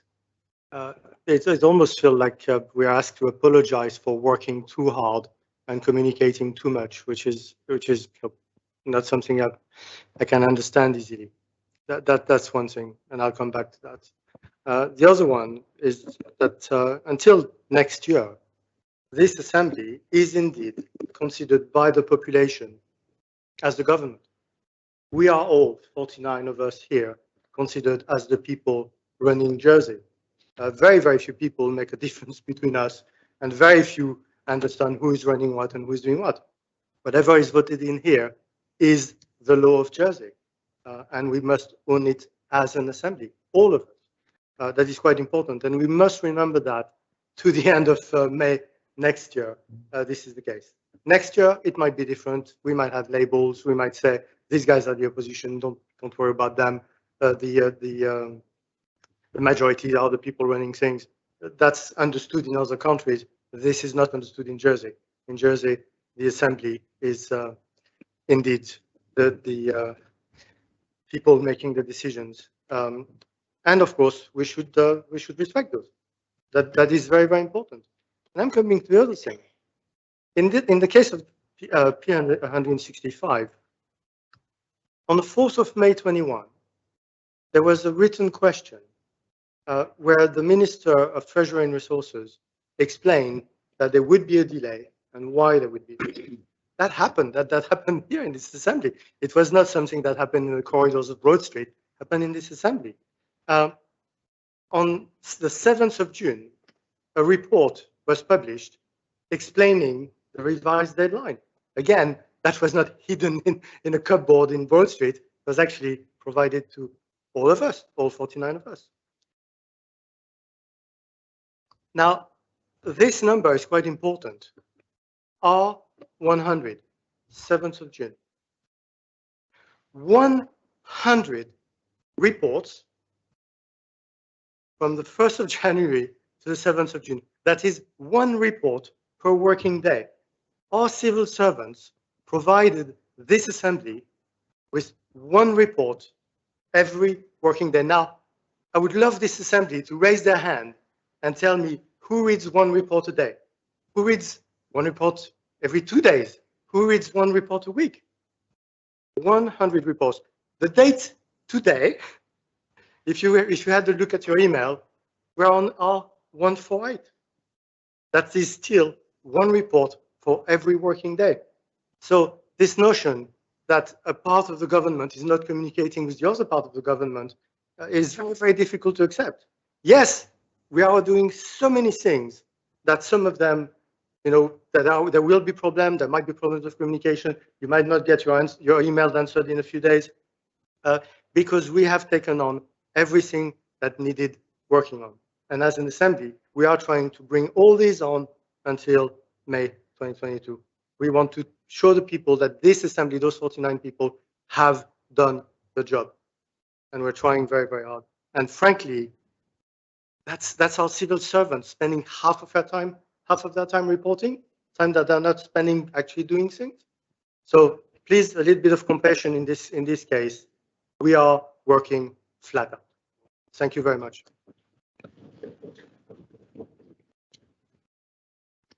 We have reached that stage in the proceedings where it is normal for me to ask whether or not we continue or whether the Assembly wishes to adjourn. I have no one listed to speak, If there is no one else intending to speak, then the Chief Minister speaks, and then Senator Mezek finishes. But Deputy Tadier would like to speak. Perhaps if members could indicate if they would like to speak, we can get a sense of. So Deputy Tadier is one. Deputy Higgins.